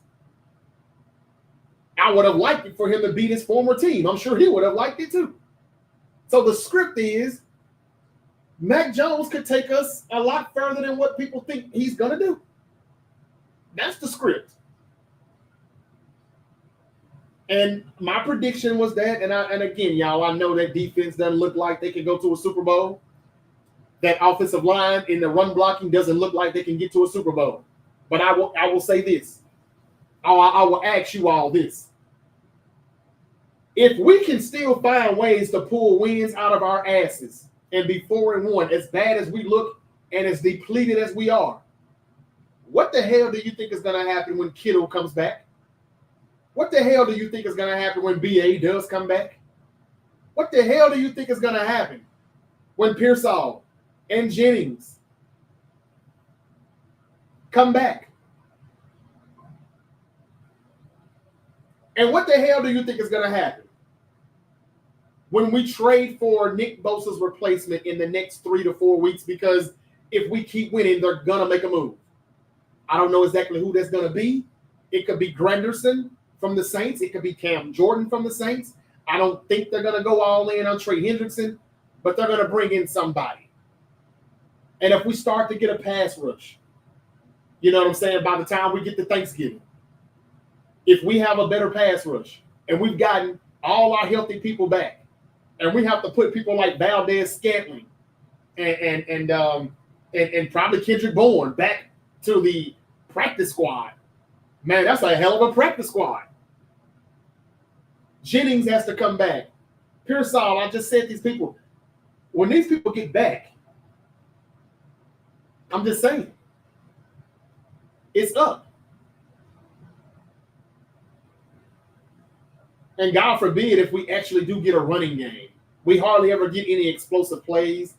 We finally got to see B-Rob and CMC on the field at the same time, I think for like one play. If Kyle can just get out of his head or get his head out of his ass and just, be the innovative coach that they say he is in mainstream media, because he's not that. But if he ever can actually do that, man, we are really unstoppable. But he's not using us to the advantage. There's so many different things that he's not doing. Now, yes, he is playing McCaffrey in the slot on certain plays, but B-Rob is not in the backfield when he's doing it, really. That should happen a lot more. Both of those backs should be on the field a lot more, especially since we got so many people out. But when Kittle comes back, the heartbeat of our offense,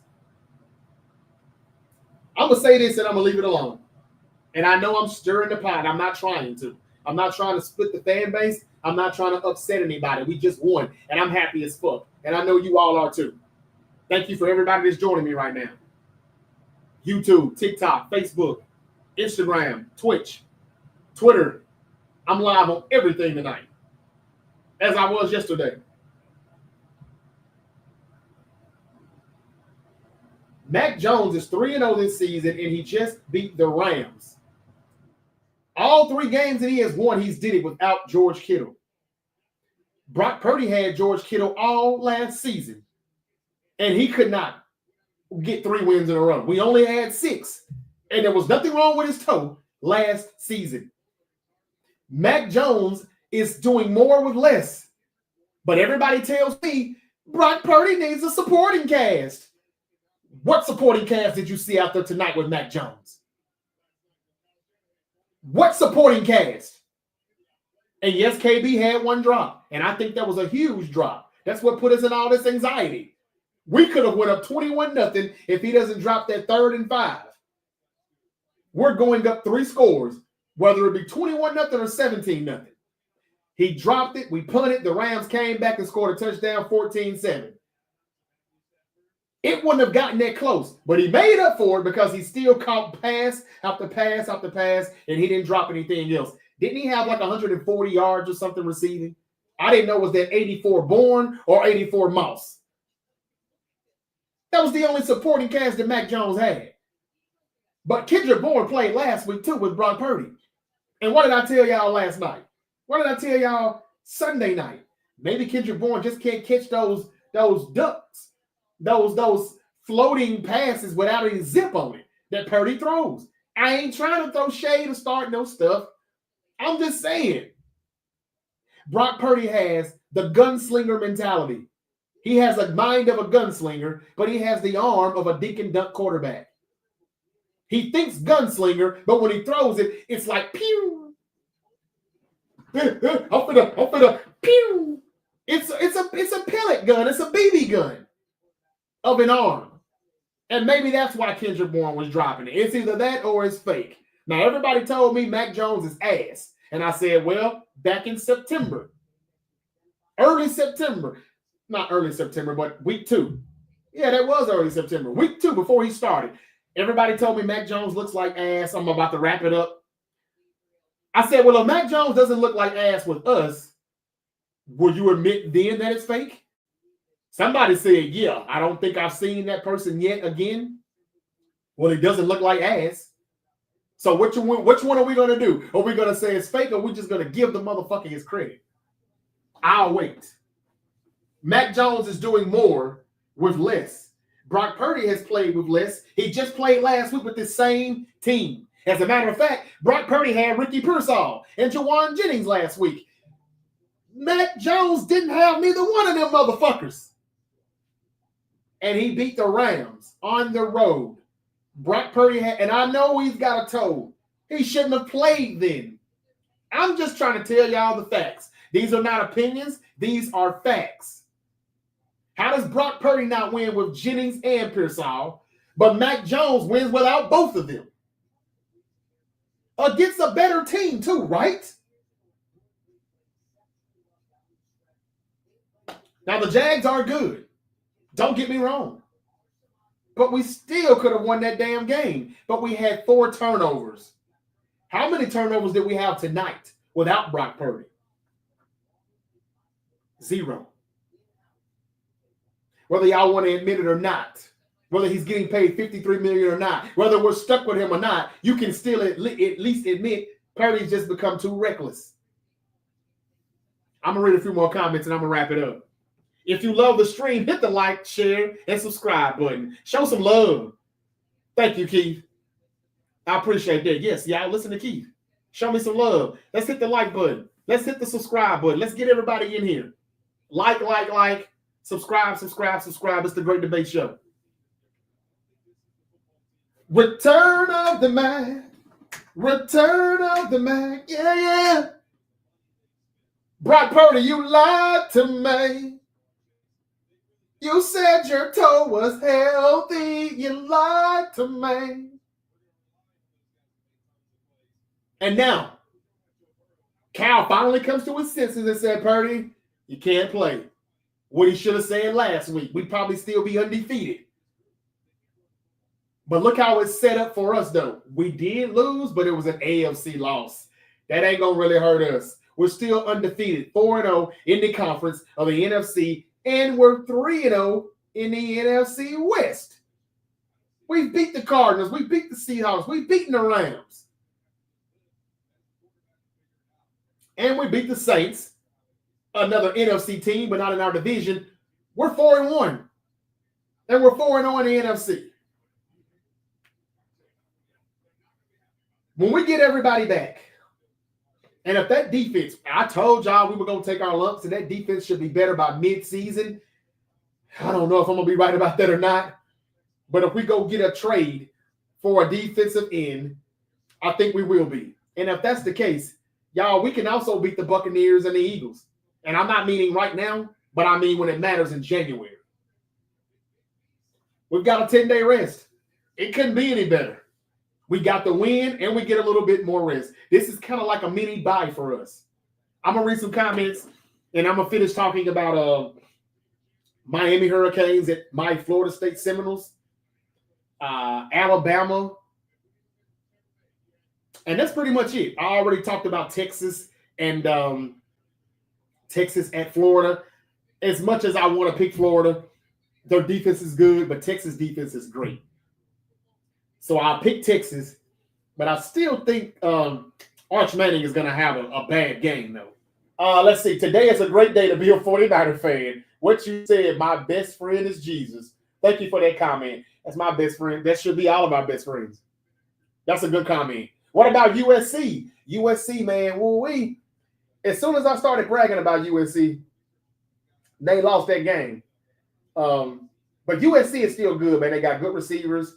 They got they've been getting much better play this season out of their quarterback. What's his name? Jordan Maeva. They've been playing good. I'm gonna check that out in a minute, man. Let me see who USC plays because I'm not sure about that one. A lot of games they're not. This is not gonna be the weekend that last weekend was in college football. So that's why I was only gonna break down about 3 or 4 games that I think are key. Mac played with heart. You got that right, man. Return of the Mac. Lemon went off, though. Who was Lemon? I know you ain't trying to say Lenore. I mean, Diamond. Who was Lemon? Levi South, baby. There you go. That's right, Garcia. Let's go, baby. Dub. Thank you for the comment, Gage Nickel. American Paranoia. Bang, bang, Niner game from New Jersey. That's right. It's already Friday over there, man. Get you some rest. You're going to sleep good tonight. Jones needs to be protected better. Tell me about it, 4-9. Mac Jones cooking. You got that right, Gage. You think this might be a Baker and Donald situation and Mac Jones gets scooped up for the start next season? That's what I said, brother. That's what I was just saying. This is the year of the resurgent quarterbacks. You probably just got here. But that's what I've been saying. You're very wise, too. That's exactly what it is. Somebody's going to pay Mac Jones a lot of money next year. I don't know, will he be the same somewhere else? But yeah, probably so. He's showing us now that he's not bad either. Just like Daniel Jones doesn't appear to be bad either. Just a change of scenery, a better coach, a better system. Now look how can you imagine how good Mac Jones would be if he actually had a good offensive line? And that's why I asked y'all, what would you trade for first? An offensive lineman or the edge rusher to replace Bosa? Because, man, without a quarterback, we ain't going nowhere. Can't even make a 3rd and 1. You know, had we got that 3rd and 1 earlier and not got planted in the backfield, we don't have to kick the ball back to the Rams, and they were able to take the lead or tie it. Thanks to the missed extra point or the blocked extra point. Remember, they were supposed to be up 21-20 after that. But we could have kept them off the field had we just got 3rd and 1. We can't get a 3rd and 1 sometimes. Man, I'm going to ask y'all one more time. Defensive end or an offensive lineman? I don't care if it's a tackle or a guard. We need that just as bad. I know getting to the quarterback is very important, but protecting our quarterback is important too, probably more important. Because if we can keep the defense on the sideline, that's the best defense we've got. And that's what we did the first half. The offense stayed on the field. What's up, Shane Riley? Thank you for joining us. What's up, Brandon B? What's up, baby? Brandon B said, always get the offensive line. That is a very, very, very wise answer. And I agree with you, Brandon B. I know everybody on TikTok is probably going to say, well, some of them I've already said. We need a damn edge rusher. But protecting the quarterback is the most important thing. Whether you're protecting the backup or the starter, you've got to protect your investment. You've got to protect the backup. Or you're going to have Martinez playing football. Did you see how happy Martinez was when he realized he didn't have to go out there? He was like, whew, man, that was a close one. He almost was about to do the Fred Sanford. I'm having a big one. Elizabeth, I'm coming to join you, honey. He didn't look like he was ready to go out there. And then we got back from the timeout break, and Mac Jones was on the bench. He had walked to the bench on his own. Turns out he was just cramping up. Shane Riley said, man, that was a good game. The O-line actually played well tonight, but I will take the dub. They played all right for the first 3 quarters in pass protection. They didn't block well at all when it comes to run blocking. They just don't. It's 1 yard, and there goes all that cloud of dust. I say get the offensive lineman. I don't know who, but I'll say go get an offensive lineman if it's somebody worth getting. Then you go get the DN or do both. Or you're going to be playing your 3rd string quarterback. And if that happens, well, we might as well go ahead and just say, fuck it, let's rebuild. Because it's about time Cal finally picks the best tackle in the draft. He's never done that. Even the year when he drafted McGlinchey at number 9, number 8 overall, he picked the wrong lineman out of Notre Dame. He should have picked the guy that played right next to Mike McGlinchey. He's over there for the Colts right now. What's his name? The best guard in football. That's who I thought we should have picked, and he went with McGlinchey. Where is Mike McGlinchey at right now? Look at Big Shoe. Trent Williams. 11-time Pro Bowl selection. I bet you he won't get to 12 this year. And Diamolo Lenore, that's another person that we need another corner. He does not look like a number 1 corner. We're paying him like a CB1. He ain't playing like it. Upton Stout got hurt. We had to see Chase Lucas coming out there getting flags. I bragged on him in the preseason, but that was the preseason. Let's find out what's up with him. CMC is on his way back, though. He is looking like he kind of is. They just need to block, and we'll see. It's hard to see when it's 2 yards in a cloud of dust. This staff needs to go. You're right, 80 era. Absolutely right. Keith and Shane and Mikey and Brandon B and Reggie White. Man, I thank y'all for being with me, man. I thank y'all. OCCG, Thank all of y'all for joining me tonight, man. I'm about to cut out of here. I'm going to look at a few more college football games that I want to predict, and then we're going to go ahead and sign off. It's been a good night. I don't know about y'all, but I'm happy. I told y'all we were going to win somehow, some way. That hate motherfucker coming here yesterday talking about going to win with what? You're gonna be so mad. Oh, really? Does this look like a motherfucker that's mad? Here we go. Somebody has to try to somebody has to try to spoil the parade. You can't rain on my parade. You can't rain on my parade. We won tonight. Thank you, Hector. What you said? He's blowing the when you have the party, the birthday party. Woo! When you blow the whatever you call that. Thank y'all for the roses. I'll take all of them if you got them. Give me all you got. Thank you for the likes. Continue to give me the likes. Thank y'all. It helps me out in the algorithm. Over here, can I get some likes? Can I get some followers? Subscribe on YouTube. Follow me on the Great Debate Show page on Facebook. I'm live right now on Facebook. If you're not following, please do. Please do.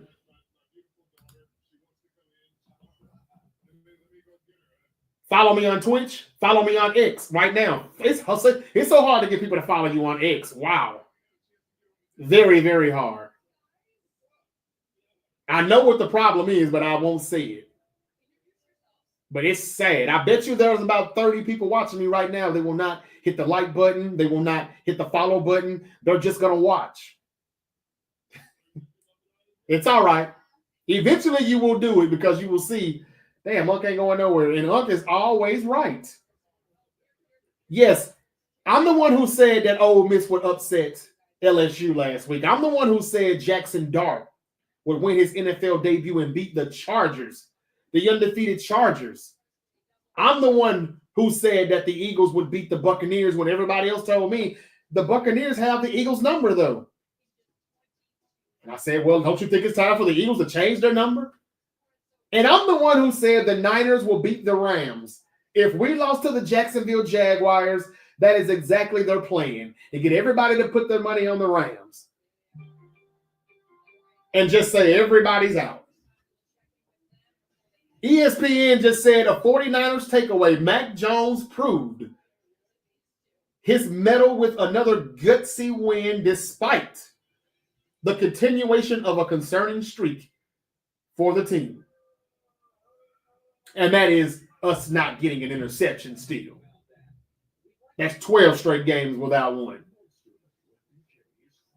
Can you imagine what will happen if we start getting interceptions then? If we're 4-1 and we hadn't got anything. We did get a turnover, though. We forced a fumble. We just stopped them on 4th and 1. What a way to end the game, man. What a way to win the game. Everybody was like, it's going to be a tie. It's going to be a tie. Psych. Iron Mac says EJ. Niners 42. Sheagles 19. Yeah, you saw the troll in there, right? I got you. Good comment. Estrada. Winter Storm, thank you for following. EJ, yes, return on the Mac, baby. Hey, we made that a thing now. They need to be trying to pay us because they're going to start saying it, but they hadn't said it yet. Wonder where they're going to get that from. Shane Riley said, Dub City, baby. Oh, yeah.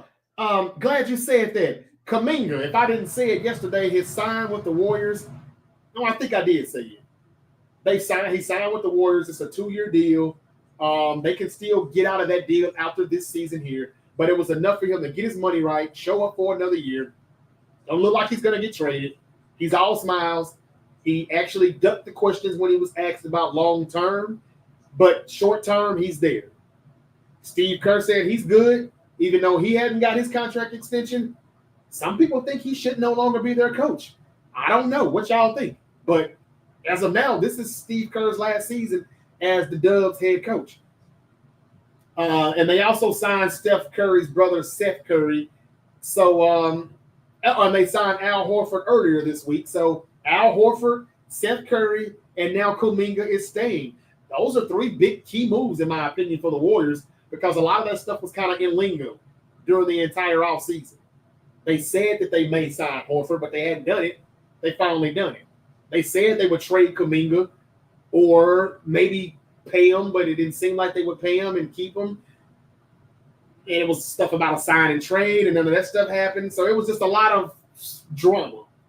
And now it seems like all that drama has been put to rest. NBA season is approaching, and the training camp is kicked off. So I'm going to have a lot more basketball talk starting next week. I didn't really get to it this week. And now we have some time to rest because our next game won't be until the 12th. Amen to that, Shane. That was a good stop on 4th and 1. This is our mini bye week, like I said. But y'all know what's going to happen. Now that Mac Jones got another gutsy win, and this one matters. No one can say that he still ain't beat anybody.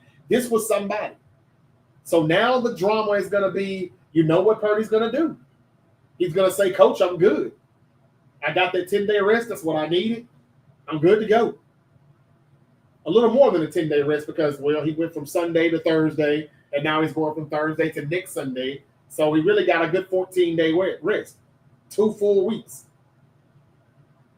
I mean, he's going to have to come back and practice, but he's going to try his best to get in that game. What are y'all going to say about that if he plays against Tampa Bay? What do you have to say about him if he plays? What would you have to say about Kyle if he lets Brock play? I think Brock is being selfish, and he sees what's happening, and he doesn't want him to take his job, even though I don't think he can. Don't worry. Mac will play good enough to get traded or sign with someone else next year, and we'll be stuck with Mr. BB Gun of an arm, Brock Purdy, Mr. Reckless City.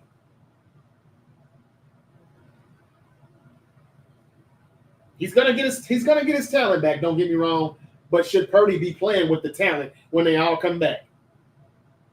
What would it say if Kyle Shanahan lets that man play? He shouldn't have let him play last week. Do you all think Purdy is going to be fine in 10 days? You know he's going to try to play.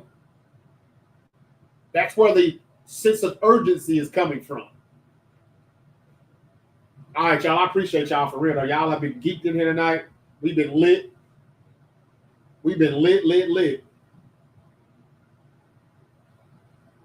Okay. We own the lamb, says NV Pope. Yeah, we kind of do. And we had lost 3 straight, though. We got swept by them last year, and we must have lost the last time we played them in the 2023 season. Because they said we've lost 3 straight. And when I saw that before the game started, I knew then they're going to lose. Remember what I told y'all about that 3 in Gematria? That 7, how those win streaks always end at 7. If you ever see somebody has won 6 straight games, you might want to put some money on them to go for a 7th win. If you ever hear them say or read at the bottom of the screen, they beat this team 7 straight times, or they just won 7 straight, bet on them to lose.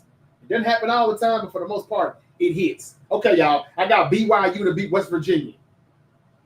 Okay, I think that I don't even know why, but Vegas actually has West Virginia. No, that's not the game. Let me look at it on my ESPN bet. That'll be a little better for me. 1 second here. They're going to make me.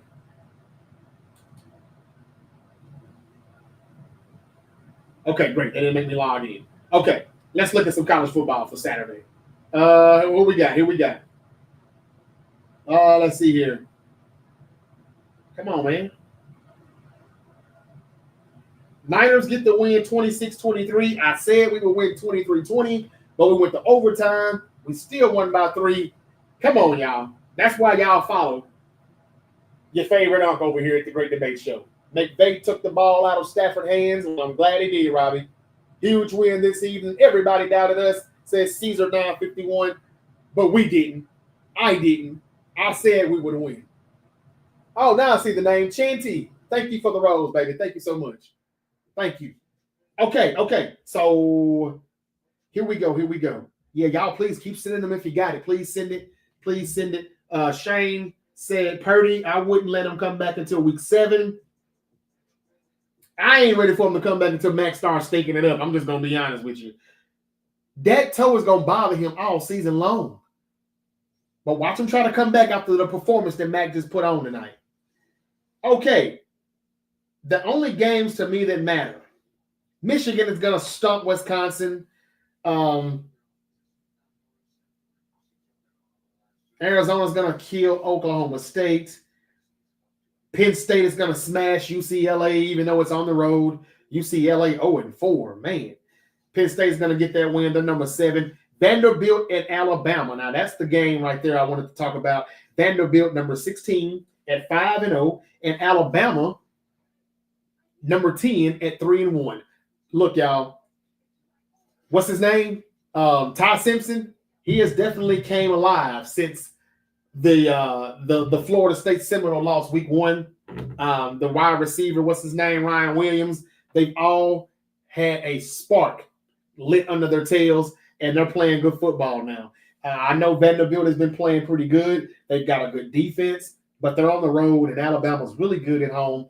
I just can't see Alabama losing this game. I'm not going to bet on them at a minus 450, and I don't even know if they'll cover the 11.5. If anything, maybe I take the under at 55.5, but Alabama's going to win. Texas at Florida, again, minus 200, Texas favorite to win. Hold on, E. Gibson said Vandy beat Bama last season. Okay, I didn't know that, Gibson. But and thank you for joining us here on the Great Debate Show. I haven't seen you join, I don't think, but I hope this is not your last time coming to kick it with us. We've been here ever since the fourth quarter of the game. It's been a pretty good night, and I hope I can get you to subscribe. If so, hit the notification bell while you're at it. So, E. Gibson, are you saying that Vandy could pull off the upset this weekend? I wouldn't take that chance on that, but like I said, I don't want to bet minus 450. I don't think Alabama covers the 11.5. So if I did make a bet, I would probably say the under or plus 11.5. Vandy. Are you going to go with the plus 340 and pick Vandy to win on the money line, though? He said, I appreciate that. Will do. Thank you, man. Shane Riley said he has my Florida State Seminoles beat Miami. Okay, we got some college football comments in here. Let's get it popping then. I want to pick my Seminoles to win. I do. I'm about to come to that game in 1 second. I'm not going to say Vanderbilt wins, but I probably would say plus 11.5 Vanderbilt. I just don't know if Alabama's losing that one at home. And I didn't know that Vanderbilt beat them last year. Even more reason, though, for Alabama to have a chip on their shoulder in this game and try to get their lick back. I think Arch Manning struggles Saturday at Florida in the swamp. But, y'all, this is the last time Florida has a chance to try to save face. This has been an underwhelming season for them. They're 1-3, but they have had some close games. We can't act like the teams that they lost to were not good. Same thing for Notre Dame, who got off to a rough start. They had some tough teams that they lost to, and you can see that those teams are still shining right now. And I'll probably get to Notre Dame in a moment, but I'm going to say Texas wins, but I'm not even sure if they cover the 4.5. If they do, it'll only be because their defense is great. Florida's defense is pretty good too, but Texas' defense is great. I do think Arch Manning will struggle. This is his first game on the road since opening week against the Buckeyes. But the reason why I still got to take Texas to win is because the Florida Gators, as good as their defense is, it's not the Buckeyes defense. Give me Texas. I would probably go with the under. I don't know if I want to take Texas 4.5. It looks promising, but I don't trust that minus 120, taking them at the 4.5 on the spread. Depending on what I do, I could still just put them on the money line. Texas is going to win, though. Let's see here. Another game that's worth talking about. Who would that be? Oh, there it is. Virginia, number 24. I told you they fall into the top 25 after they upset my Seminoles last week. But now they're going on the road to Louisville, who was 4-0. And Louisville is favored to beat Virginia. I mean, now they're taking a page out of my book. I'm the one who's been telling you all for the past few weeks that whenever there's a team on the road, at home, and they may not be in the top 25, but if they're playing a team in the high 20s ranked in the high 20s, I'm going to take the home team. And that's exactly what Vegas is doing. They're at a minus 215 on the money line against Virginia. Now, you know Virginia's coming off of that big-time emotional high. I'm sure they're still buzzing right now after beating my Seminoles, but they're on the road, and they're going to Louisville, and Louisville is favored to win this, even minus 6.5 on the point spread. I'm not falling for that. I'm going to go with Virginia plus 6.5, and we're going to keep it moving.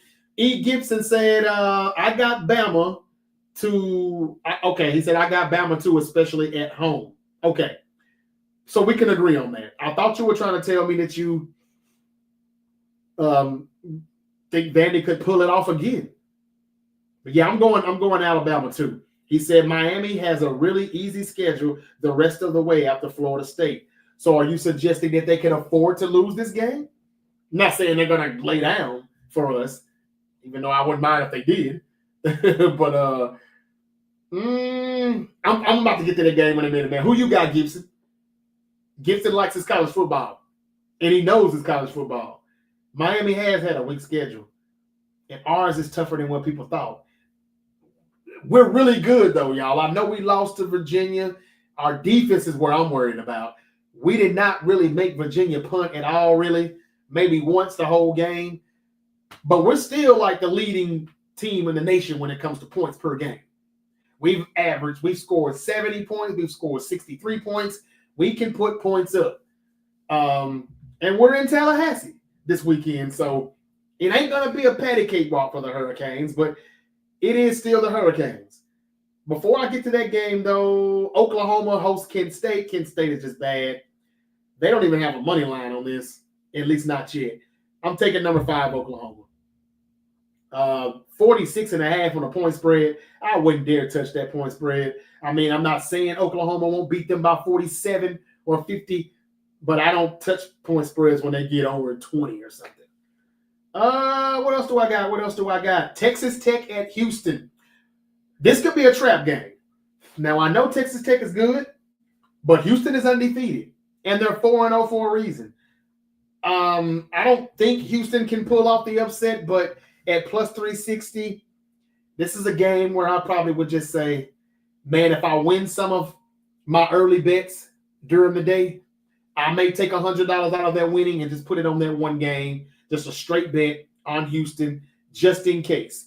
Now, Texas Tech is good, though, and they are ranked number 11, so I probably wouldn't take a chance on it. But Houston is not too shabby. They've got a stout defense, very stingy. But now, minus 500, I'm not going to fuck with Texas Tech there. Maybe I go under on the 52.5 on the over-under.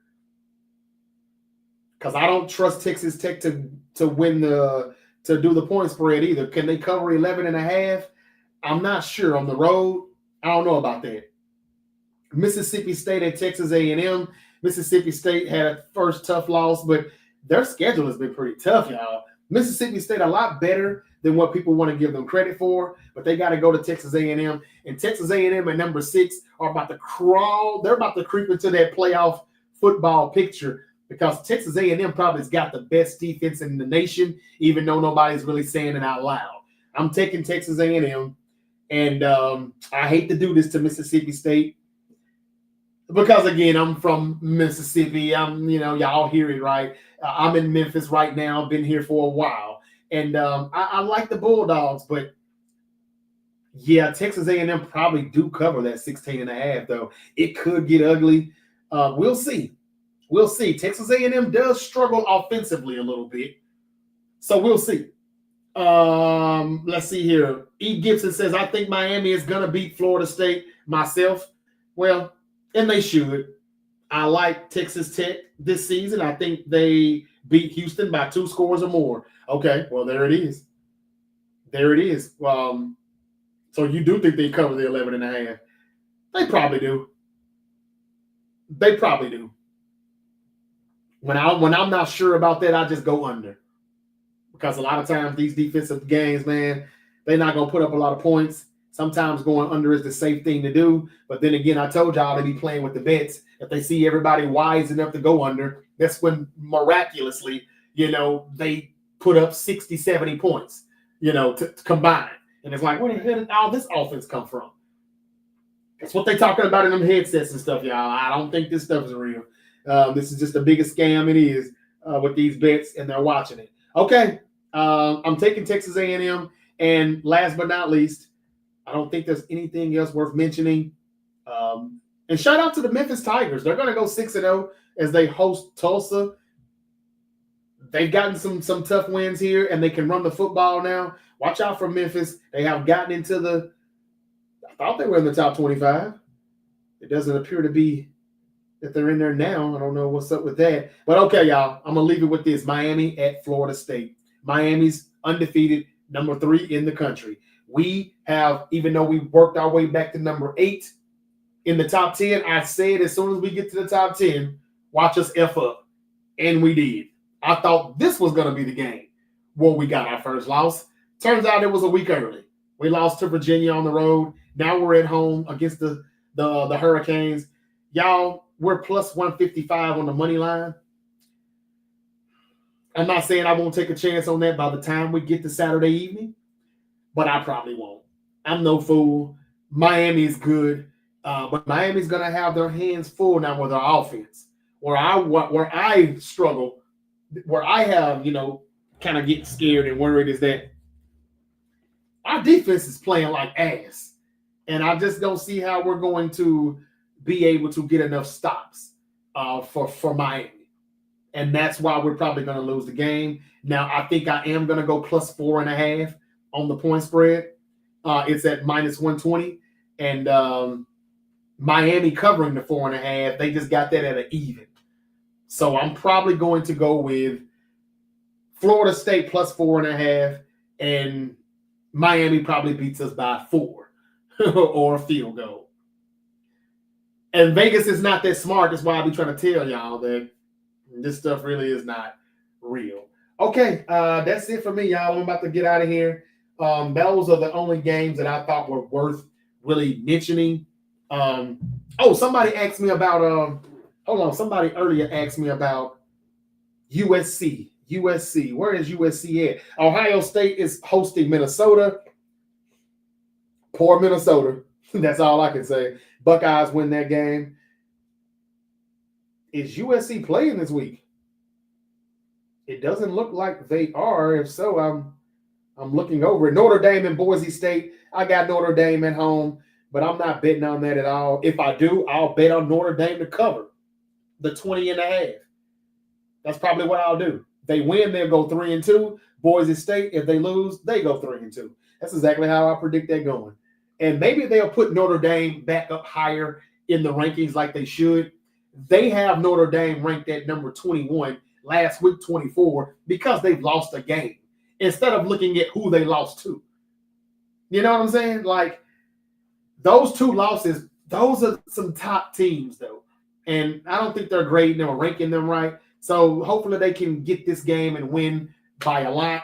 And if they do that, then, maybe we can get Notre Dame. I'm very high on their coach.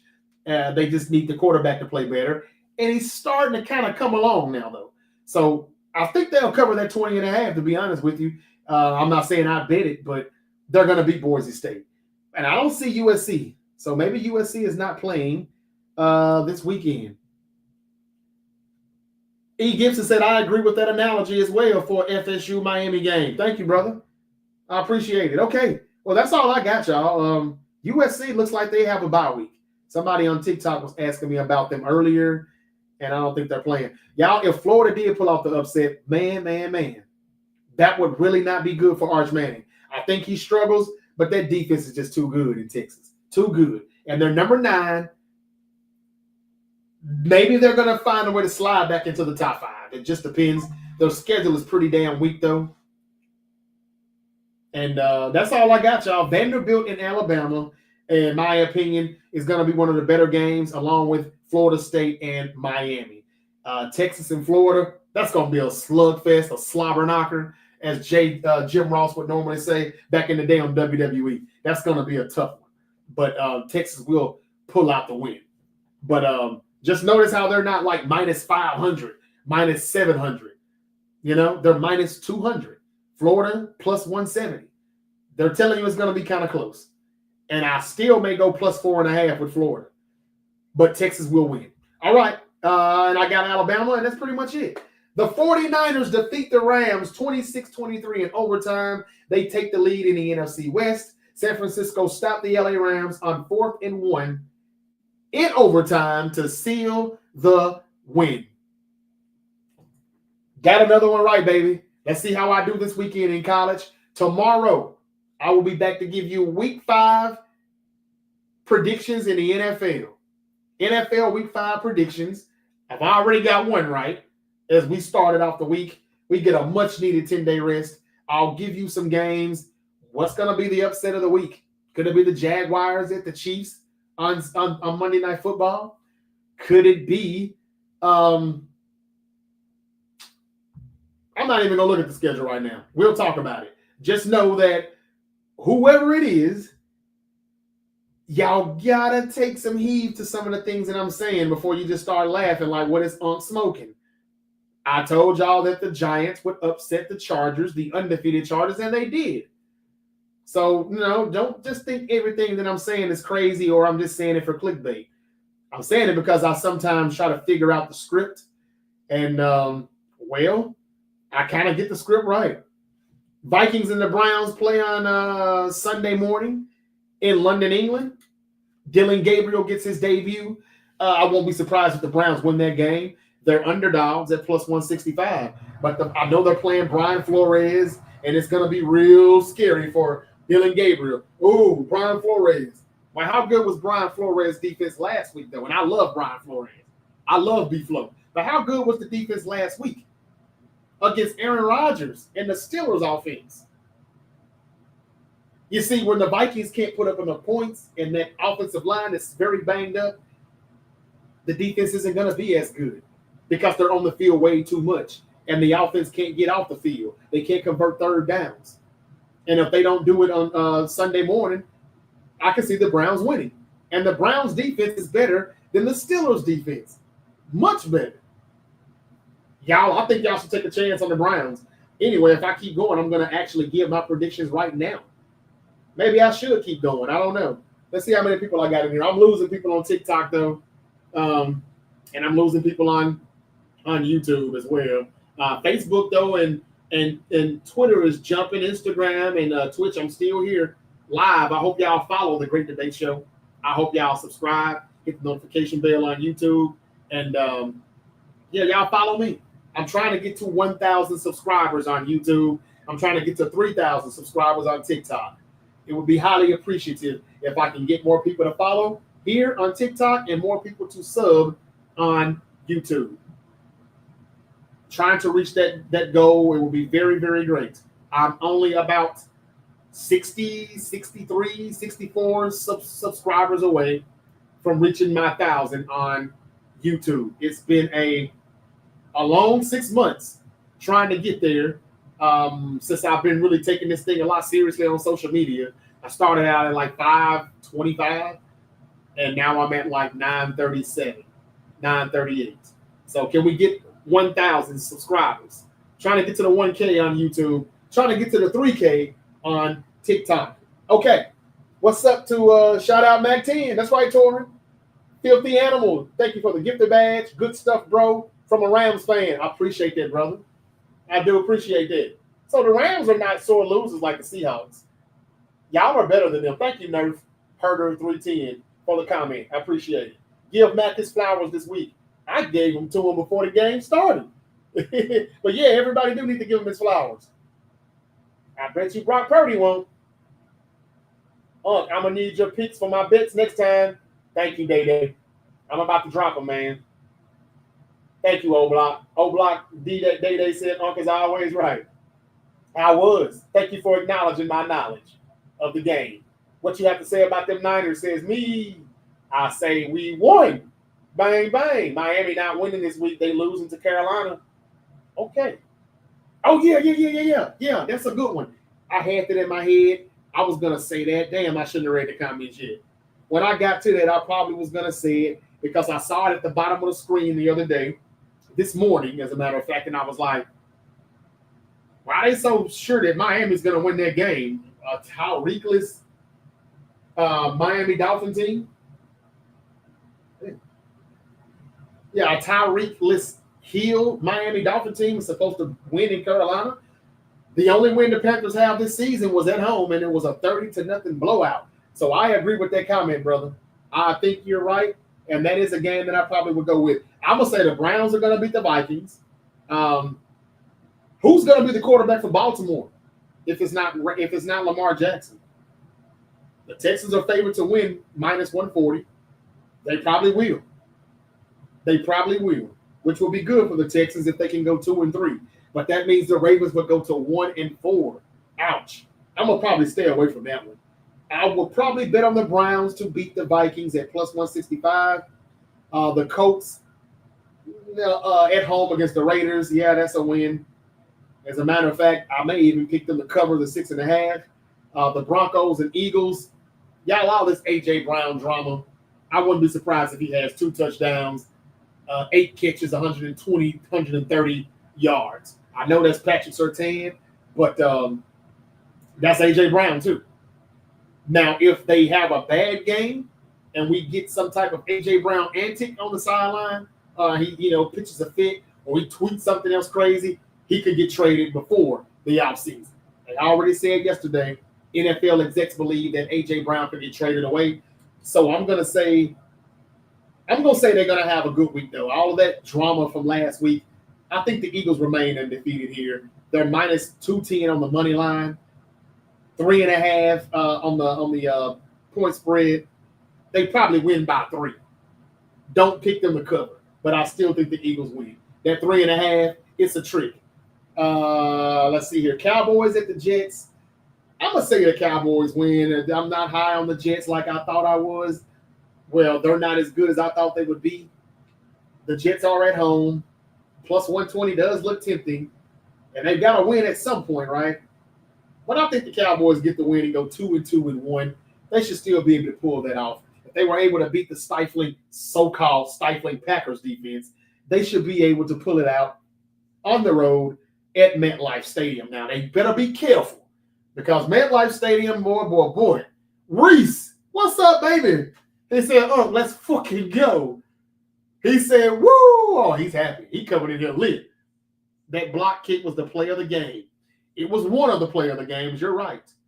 He said, I'm so effing pumped right now. I can tell. What a great game. Big ups for our defensive end and Robert Saleh. They are the reason we are 4-1. LFG. Exclamation point. Reese is happy right now, man. We're all happy. We are ticked. I mean, we lit. We pumped. Thank you for joining me, man. Better late than never. I'm just giving my week 5 NFL picks. So I'm just going to go ahead and finish it. And that way I ain't got to come back until tomorrow night for Friday Night SmackDown post show. I'm picking the Cowboys over the Jets. Why are the Saints favored to beat the Giants? Riddle me that. Minus 130 at home. I know they're at home. But give me Jackson Dart and the Giants to win 2 straight. Why would I pick the Saints to beat the Giants? Don't fall for that. That's a trap. I'm taking the Giants with the plus 110. I know Jackson Dart didn't do a lot. But you can't tell me the Chargers defense is not better than the Saints defense. I know they were at home and they're not at home this time, but yeah, I'm going to take the Giants. Plus 110. What else? I said I'll take the Cowboys over the Jets. Miami Dolphins at the Carolina Panthers. Why is the Dolphins favored at minus 120 without Tyreek Hill? Somebody on TikTok just said Miami's not beating the Panthers. I agree. I'm taking the Panthers to get their second win of the season. They'll be 2-0 at home after this win. And on the money line, they just got it even. What does that mean, even? They're going to win. The Dolphins are favored to win by 1.5. Y'all know you can't trust a 1.5 point spread. Give me the Panthers for that win. Titans, Cardinals, I ain't touching that. The Titans are too janky. They could win this game on the road, but a plus 320, I don't want to risk it. But I also don't want to bet on the Cardinals at minus 425. I could use the Cardinals to lose. But then again, who cares if the Cardinals do win? We're number 1 in the NFC West right now. So who cares? Mikey said, WTF. Reese laughing right now in the building, y'all. It's getting back crunk over here on YouTube a little bit. Thank y'all for coming on in here, and some of y'all who have came back. Yeah, I'm not touching the Titans and the Cardinals. Buccaneers and Seahawks. This is a good one. This is a good one. Mike Evans is still out. The Buccaneers are coming off of their first loss of the season to Philadelphia, and now they have to go all the way to the Pacific Northwest. It's still a late game, though. The Seahawks are 3-1. They've won 3 straight. Sam Darnold's looking good. Resurgence. Sam Darnold, Daniel Jones, Matt Jones. This is the year of that. The Seahawks are highly favored too, -195. Woo! And they're favored to win on the point spread by 3.5. I don't know about this one, man. I don't know, y'all. I mean, the Buccaneers almost still came back and beat Philly.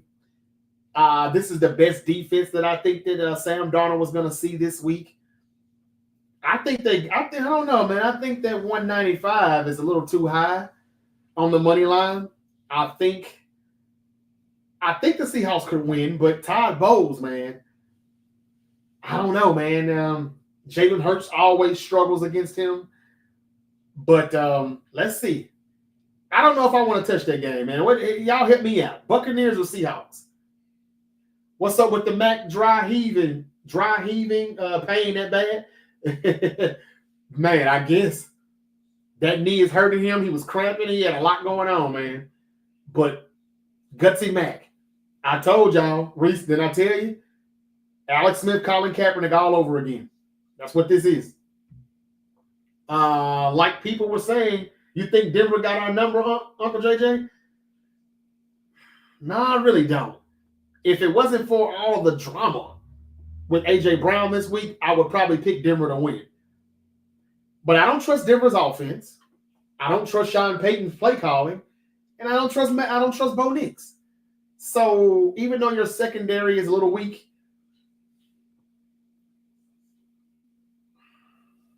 Broncos defense is good. But nah, man, I don't know. I just can't see y'all losing that game. I could, but like I said, I don't make all my predictions off X's and O's. And as everybody know now, I tell you every week, this shit is scripted. So I go by my theory. My predictions come off of theories. What will be the storyline on Monday morning? What will be the storyline on Friday morning? And I told y'all, it'll be, wow, the Niners won with nobody. And they beat the Rams because everybody bet on us to lose because we ain't got nobody. And there it is. And you'll hear about it in the morning if y'all watch any of that bullshit on ESPN or FS1. Y'all will see it. But you don't need to watch them. That's what you're watching me for. And I don't know, man. Look, if I change my mind, I'll probably will between now and Sunday. But as of now, I still think Philly wins only because of my theory of that. Last week it was, man, what's up with A.J. Brown? What's his problem? And then this week it'll be all's well, ends well in Philly. I just try to go by what the Monday morning paper is going to read. And I still think that, the Eagles get the win. The Broncos defense, how good is the Broncos defense? The offense is not that good. I wouldn't really worry about it, Mikey. I really wouldn't. Reset, the Bucs are a great team. We got them next.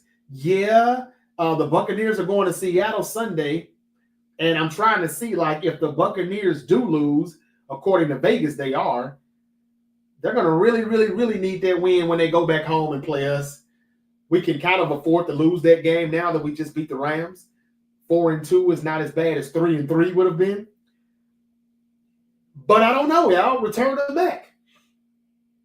I don't know. We'll see. I'll focus on that next week. But yeah, Reese, I always circled the Rams and the Buccaneers as a loss. But then we get closer to those games and we don't never really just come out and say, yeah, we're going to lose that game. Nobody really just says that about their team. Some people did, but we had reason to say we were losing tonight. We didn't have anybody. That's what makes it so much better that I still said we were winning and told you how we will win. And I damn near got the score right. But I'm not trying to be obnoxious, y'all. Let me keep it pushing. Reese said, well, I don't care. It's another quarterback drama knowing Kyle. He'll keep Mac and play and paying Purdy. Yeah, he has been cold and throwing picks. I don't care. Me either, Reese. But they should have never paid Purdy. Because had they not paid him, guess what? We could have a damn good offensive line. And how do you pay that quarterback all of that money and not protect that investment? That's why I kind of be hoping we just lose out so we can fire his ass and tear it down to the studs and rebuild and just get the best tackle in the draft for the next 2 or 3 years. That's how we became as good as we were in 2012, 2011, 2013. Even Singletary was responsible for 2 of our draft picks, Mike Ayupati and what was that other guy? The left tackle, man, Big something Davis. And that was our future. We were bad enough to go have to draft those guys, but a few years later, and then Harbaugh came in, bam, we had a good offensive line. And we had 2 first-round picks in Mike Singletary and damn, what's his name, man? Scott McClellan, one of the most underrated general managers from that era, drafted Mike Ayupati and that left tackle, big guy Davis. We need to do that. We can't do it when we still make the playoffs. And that's why I hope if we make the playoffs, we do good. Because if we don't, it's like, fuck it. We should have just went 5-12. 4-13. Who knows? We'll see. I say the Buccaneers, but I don't know. That game can go either way. Minnesota messed up giving him away. Hold on. Minnesota gave who away? I rubbed it in my wife's face tonight. She was negative Nancy. Besides this will be the 3rd quarterback controversy. It sure will. Who's your wife? Who's your wife's team? And Mikey, Minnesota messed up by giving who away now? Oh, Sam Darnold? Yeah. Daniel Jones? Yeah. They might have did mess up. Now they're stuck with Carson Wentz. And when they do get J.J. McCarthy back, who hasn't practiced this week, we don't know if he's that guy or not. We don't know if he's ready yet. It don't look like he is. All right, let me finish these picks. I'm coming back over here to TikTok. Laughing my ass off. Y'all gone to the Super Bowl and never won them in the last decade. That is true. You're right about that. No doubt about it. That may change this year, though. You never know. Has your team won a Super Bowl? Wentz equals Wentz. All right. That's just a hater in there, man, because we not the Wentz comment, the other one. That's what they say when we win, even though they said we were going to lose, and then we win. So they just come in and bring up the past. Can we talk about the present? I think the Jaguars at home at plus 160 Monday night. Watch out for that. Nah, the Jaguars are going to lose. I'm not picking the Jags. If I hear more people saying the Jaguars could upset the Chiefs, if y'all hear anybody start saying, should we put the Chiefs on upset alert, they're not going to win. Don't ever listen to what they say. And I know they've already started saying, I heard somebody say this morning, should we put the Bills on upset alert? The Patriots are not going to come into Buffalo and beat them. I don't know why they want you to bet their money. They want you to bet on the Patriots for some stupid reason. Yeah, the Patriots did all right last week, but who they play? Who did they play? They played the Panthers. I think it was the Panthers. Yeah. But, I'm not betting on the Patriots to upset the Buffalo Bills in Buffalo. I'm straight. I'm not even touching that game. Minus 450 on the money line, I'm straight. The Lions at the Bengals, the Lions minus 600, I'm not even touching that either. Now, the Lions are favored to win 10.5 in Cincinnati. They could probably beat them by 10.5, but I doubt it. If I did anything, I would go plus 10.5 Cincinnati. But they're still not going to win. But since they're on the road, I would probably say the Lions don't cover that 10.5. Watch them beat them 31-21. Let's see here. Commanders at the Chargers. That's a tough one in LA. I think Jaden Daniels will be back, but Terry McLaurin is still out, though. Offensive line hadn't been holding up for Jaden Daniels. He's suspect to get hurt again because of that. Y'all, I think the Chargers win this when they bounce back at home. -150, I would take the Chargers on that. I may even take them. Right now is a good time to take them at -2.5. This is the best time to pick the Chargers to win that game. But I bet you between now and Sunday, they boost that up to 3.5. And then I wouldn't touch it. Mikey said it was the Panthers. That's correct. Patriots ain't winning that shit. You're right. Monday night, I got the Jags beating KC, but I don't know. I don't know either, man, but I don't think I'll take that chance. KC can win that game in Jacksonville. We'll see how tough the Jags really are, though, if they can beat them. They beat us. But I think there's more reason why people would be tempted to bet on the Jags, and they may lay an egg, and you'll see, the Jags are still kind of the Jaguars. They're not ready yet. Maybe we just played a bad game. If the Jags do win, I feel even more better about that loss last Sunday. I say the Lions win. The Bengals lost last week, only had 3 points on the board. Oh, yeah, the Lions win, but I don't know if they win by 10.5. Since the Lions are on the road, I may go Bengals plus 10.5, but the Lions definitely win. Then again, yeah, the Lions could win by 20. But I don't know. Sometimes they bait you when they're doing that. I'm going to take the Chargers over the Commanders. I'm still stuck on the Buccaneers and the Seahawks. Somebody tell me who's going to win that game, and I'm going to get out of here. Patriots have not looked bad. Give me the Patriots to cover, says the Big Bill. Huh. Really? Okay.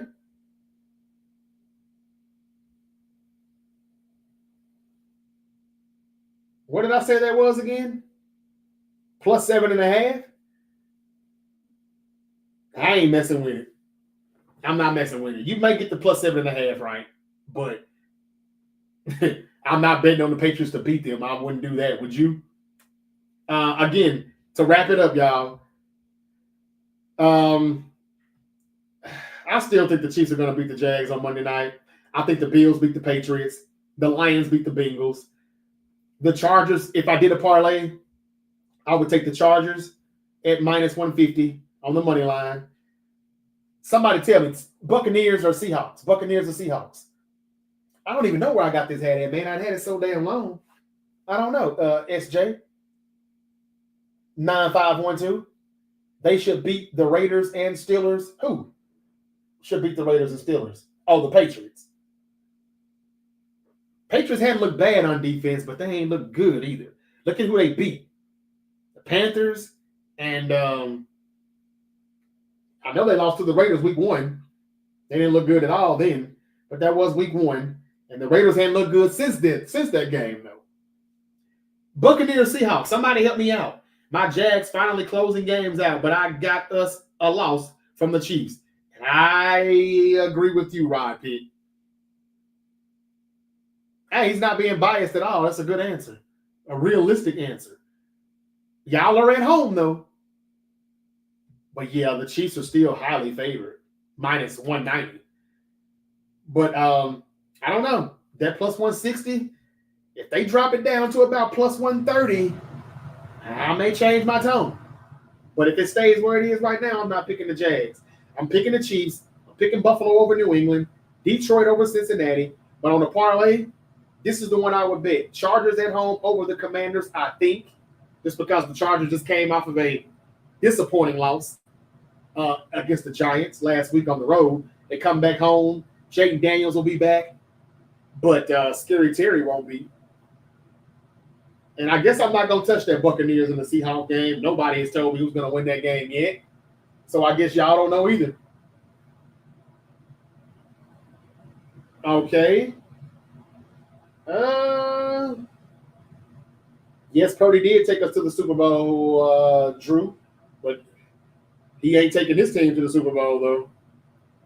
I doubt it.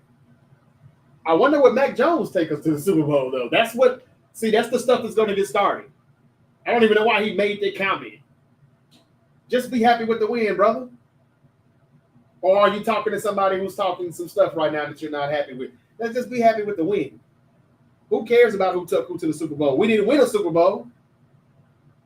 That's the stuff that I want to hear. You have my attention in if you say Purdy won us a Super Bowl. But you can't say that because we didn't win. Okay, if I was making a bet, again, Chargers over Commanders, Panthers at home over the Dolphins. It's an even right now. I hope they actually put something on there. I don't know why they think the Dolphins are going to win their game without Tyreek Hill. I know the Panthers have been pretty bad, but when have the Dolphins look good outside of Monday night when they played the Jets? Oh, and they've got the Saints. Minus 130 on the money line to beat the Giants. No, I'm picking the Giants again to win their second straight game.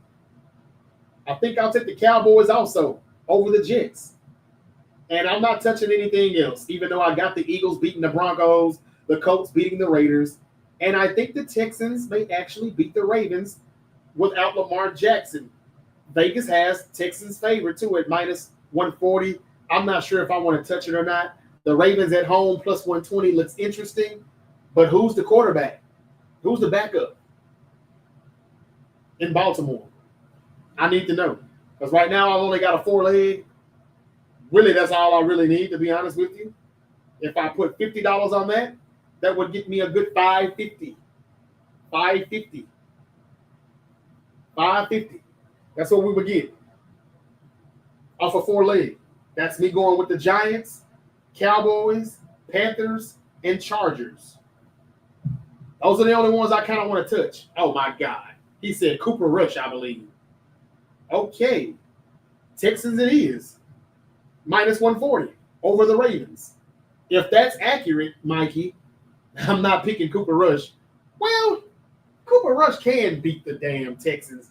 The Texans defense is not top 5 like y'all said it was going to be. C.J. Gardner-Johnson got released. I'm waiting to see him get signed by the Eagles or somebody. We could use him and just blitz him all the time.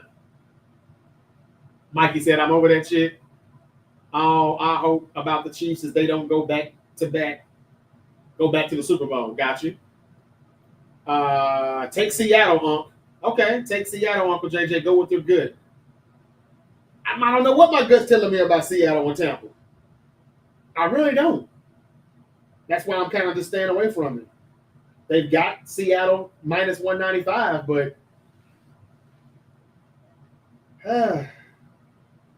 I wonder how Sam Darnold will favor versus the Todd Bowles defense. I don't know. Mikey said, let me double check. Thank you. Not saying that Cooper Rush is not a bad backup because he's not, but he's just so vanilla. He's not going to do anything extra. And the Texans defense is not bad. It is pretty good. Yeah, I wouldn't trust Cooper Rush to beat them. And neither does Vegas because Houston is favored by, minus 140. 2.5 on the point spread. That's actually probably what I want to do. Nah, I may just stick with the money line. They're minus 140. Yeah, it's Cooper Rush or Tyler Huntley. I'm going to roll with the Texans, man. Big step-ups for the next man up. Big plays when we need them. When we needed them, big step up from KB. That's Kendrick Bourne and Tunges. And our D could be top 5 by the end of the year. It could be, but man, they been way too much. Reese, they been way too much. Thank you for the comment. Man, they been way too much. Salah didn't do enough blitzing. Again, I'm not trying to nitpick. We won the game and I'm happy. But we got a long way to go. But I did say for the record, Reese, and I hope you're right. You're right about everything else you said too, brother. But I really do hope I said that by mid-season, we would be a much better defense. We ain't at mid-season yet, though, and we can tell. Are we going to make a trade? And if so, for who?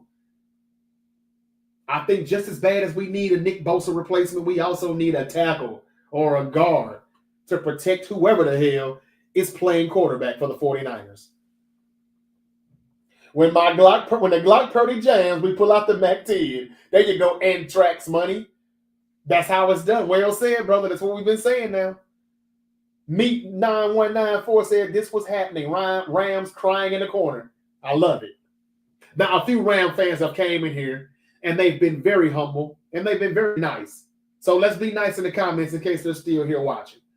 They didn't have to do that. The Seahawks fans didn't have the balls to come in here and say anything. They just stayed away until they started winning again. So I actually kind of give the Rams some respect. Bang, bang. That's right, little Edgar. Go Packers. Oh, here we go with that again. What's up, Martinez? John Dame said Nick Bosa wouldn't have done anything against Stafford. That's a good comment, brother. That's a good comment. He never really does much against a lot of quarterbacks until he has somebody else on the other end, or he's got a decent D-line. That's why I got tired of everybody keep on telling me, hey, man, we ain't got Bosa. We're cooked. You still think that right now? 4-1 looks so much better than 3-2, and it changes everything about how we see the game. All right, y'all, I just gave y'all my picks. I hope y'all heard them. I hope y'all agree, and I hope y'all go out there and make y'all some money. I got a 5-leg parlay that I'm thinking about playing, and I probably need to put this in right now. What would happen if I changed Houston from the money line to the 2.5? Because this is a good time to put them at 2.5. Could the Texans beat the Ravens by a field goal? Or am I being greedy? I want to say Texans 2.5 on the point spread, minus 2.5. Cowboys on the money line at minus 140 over the Jets. Giants plus 110 on the money line to win at New Orleans. The Panthers on the money line at even to beat the Dolphins at home. And the LA Chargers at minus 150 on the money line to beat the Washington Commanders. Jaden Daniels, we think, will be back. He practiced this week. He's cleared to go. But Terry McLaurin has not been. So with that 5-leg parlay, if I put $50 on it, it'll get me a good $1,121.43. I'll take it. This green screen thing, I don't like that. But yeah, $50 could get me $11.21. I actually may place that bet. That's my 5-leg. Again, I gave y'all my college picks, and I just gave y'all my week 5 NFL picks for the NFL. Week 6 college football picks, week 5 NFL picks. The Niners win. The Yankees advance to the ALDS. They're gonna play the Detroit Tigers. We've got the Mariners who are waiting for who's the other team? I forget. There was some controversy in Chicago with the Cubs. They beat the San Diego Padres. The Dodgers, they advanced last night, and they are going to the NLDS as well. Yankees won 4-0 over the Red Sox. Let's see what the Yankees do. This is a great time to be a sports fan. The Tigers beat the Guardians 6-3. They're going to the American League Division Series, and that's who the Yankees are going to play, the Tigers. Okay. And that's it. Tomorrow night, SmackDown post show. SmackDown post show. That's all. That's it, pretty much. We didn't already did the picks, so there's no need to talk about that. So I'll just come in and do the post show. And yeah, that'll pretty much be it, man. Unless some breaking news or something happens. That'll be it. Let's see what happens on SmackDown. Reese said, night, man, right back at you, man. Y'all have a good night. And I know you're going to sleep good tonight, Reese. That being is still early in the year, and those rooks are now going to step up and have done a decent job. I hope you're right, man. Y'all should have kept Moody the best kicker in the NFL. Mikey's joking. He said just joking. Yeah, there's no way we would have won that game with Jake Booty. No way in hell. I'm riding with my boy Eddie Pinero. Good game. Bang, bang. Gabriel Campos. John.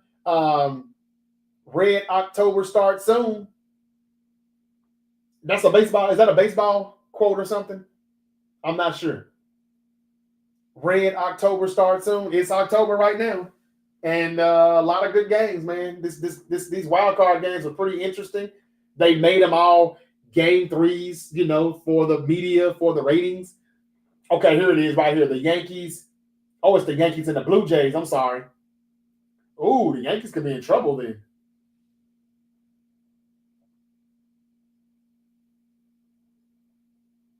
The Yankees and the Blue Jays.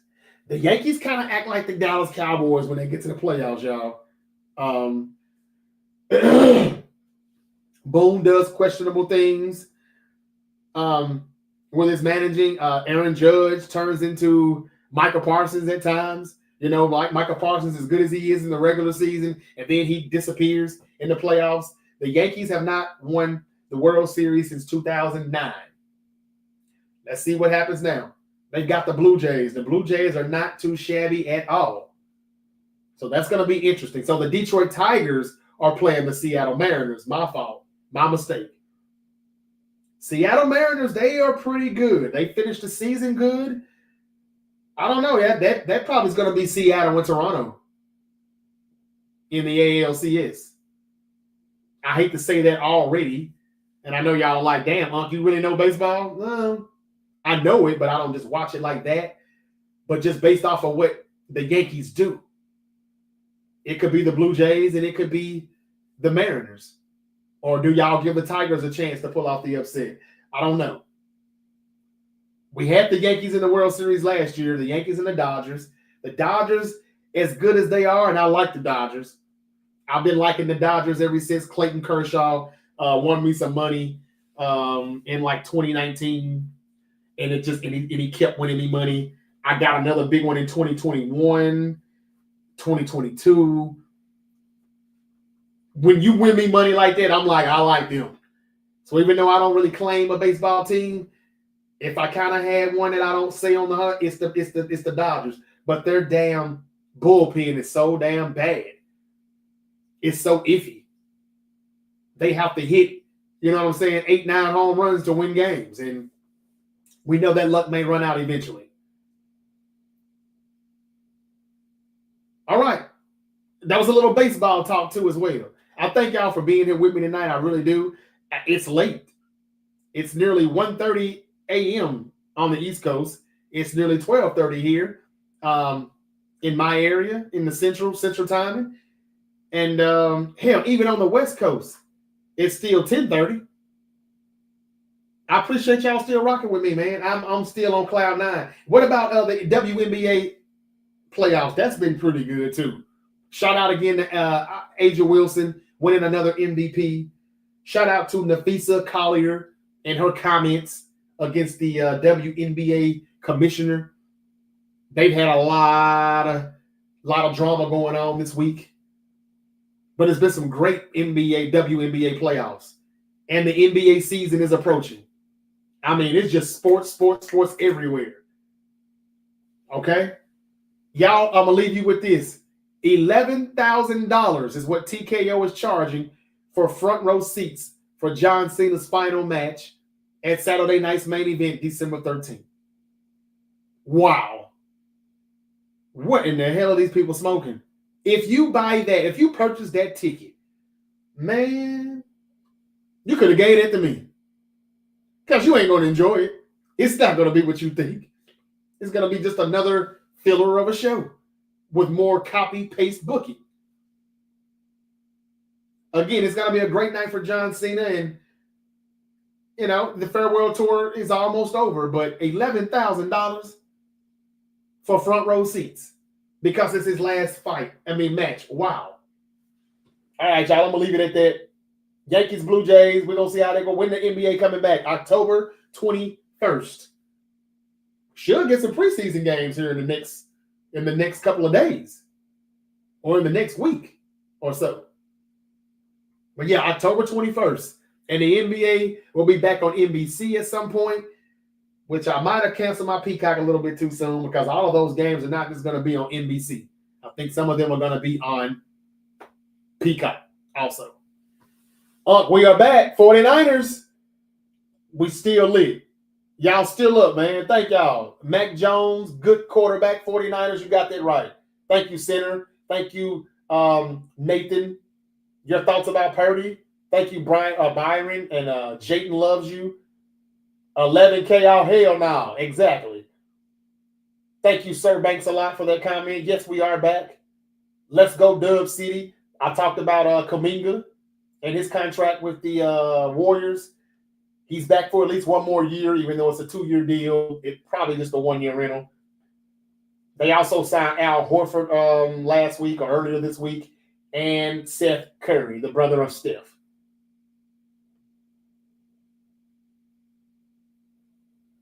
Bang, bang, Luis 69. That's right. There's an argument to be made tonight, says Danger.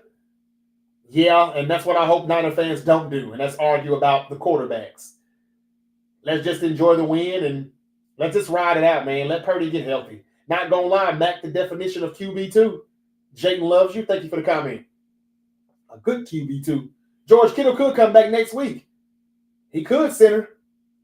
Bang, bang, brother. Same to you, Miguel. Levi South. That's it. That is our stadium. Levi South. All right, y'all. Got to get some Z's, man. We're going to go ahead and wrap this thing up. I just gave you my college football week 6 picks. I gave you my week 5 NFL picks. And gave you a badass 5-game, 5-leg parlay that may pop. We'll see. If anything changes, I'll let you know tomorrow night. I'll be back for tomorrow night SmackDown post show unless it's just straight garbage. And the controversy between that triple threat match. It was just what I said. It was Tiffany Stratton's fault. Everything that happened with the botch ending, it was Tiffany Stratton's fault. She missed a kick out that she was supposed to be getting on Nia Jax and Jade, and she was late to it, and that's why she had to just go ahead and do the pin. It really wasn't on the ref. Tiffany messed it up, as I had said. And as far as Jade goes, that's kind of on her. They say she's fine. Nia Jax apologized. They chopped it up. Everything's good. She's in good spirits. She may be out just for 1 week. She didn't have a concussion or anything, no. They got the 12 stitches, and she's closed up pretty good. Won't need any type of facial work needing to be done or anything like that. No, nothing, So, and she still may be on SmackDown tomorrow night. Who knows? But I just wanted to say that as well. John Cena, 11K for front row seats for his final match at Saturday night's main event, December 13th in DC. And we'll see how the SmackDown show goes tomorrow night. Roman Reigns and Jey Uso, what are they up to? We'll talk more about that tomorrow night too on the post show. Are they tweeners or are they really going all the way back heel? And if so, is Jimmy gonna join, or is he just gonna kind of stay the good guy? Because he doesn't look like he's very happy with what they're doing. Let's see where they're going with that. CM Punk reportedly is going to be on Monday Night Raw. They said he'd be on Raw this coming Monday. So who is his crown jewel opponent going to be? We know it's not going to be Seth, which is why I don't like them doing what they do with crown jewel, with this champion versus champion BS. But that's neither here nor there. I'm signing off, y'all. It's been a good night. Just trying to make sure there's nothing else to talk about or that I don't miss anything before I go. And there's nothing. Everything is just 49 Rams stuff. Yeah. We did it again, y'all. Niners win. We're 4-1. And more importantly, we're 4-0 in the NFC, 3-0 in the NFC West, and still back to number 1 in the NFC West. All right. That's it. Until we eat again. Now, y'all be safe out there. Have a good night. See y'all tomorrow night for SmackDown. Peace.